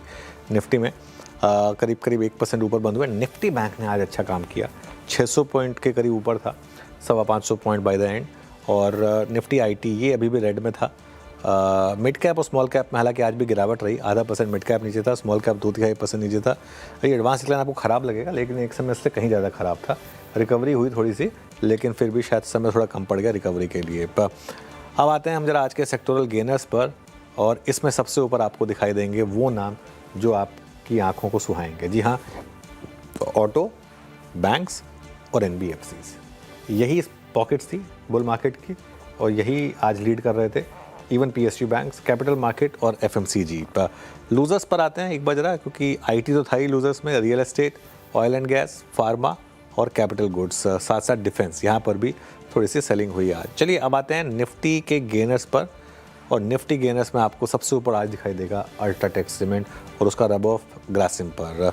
महिंद्रा 3%, इटर्नल 3%, ट्रेंट में रैली, और HDFC बैंक जिसने पूरे दिन मार्केट को संभाल के रखा 0.25% ऊपर था। निफ्टी लूजर्स पर आते हैं अब जरा, और इसमें Max health care, Bharat electronics, Wipro, Coal India, doctor Reddy's और ONGC, ये कुल मिलाकर आज का मार्केट का क्लोज। तो आज पहली बार तिजड़ियों ने मंदड़ियों से कहा बाबूजी धीरे चलना है ना, आज पहली बार। चलिए, कल एक्सपायरी डे यानी मंगलवार, कल सुबह फिर यही पैनल आपसे करेगा मुलाकात। सारे समीकरण, स्टॉक्स, इंडिसेस पर अप्रोच क्या हो, वॉल स्ट्रीट से संकेत क्या है, सब कुछ सुबह मॉर्निंग कॉल और मुनाफे की तैयारी में। तब तक के लिए नमस्कार।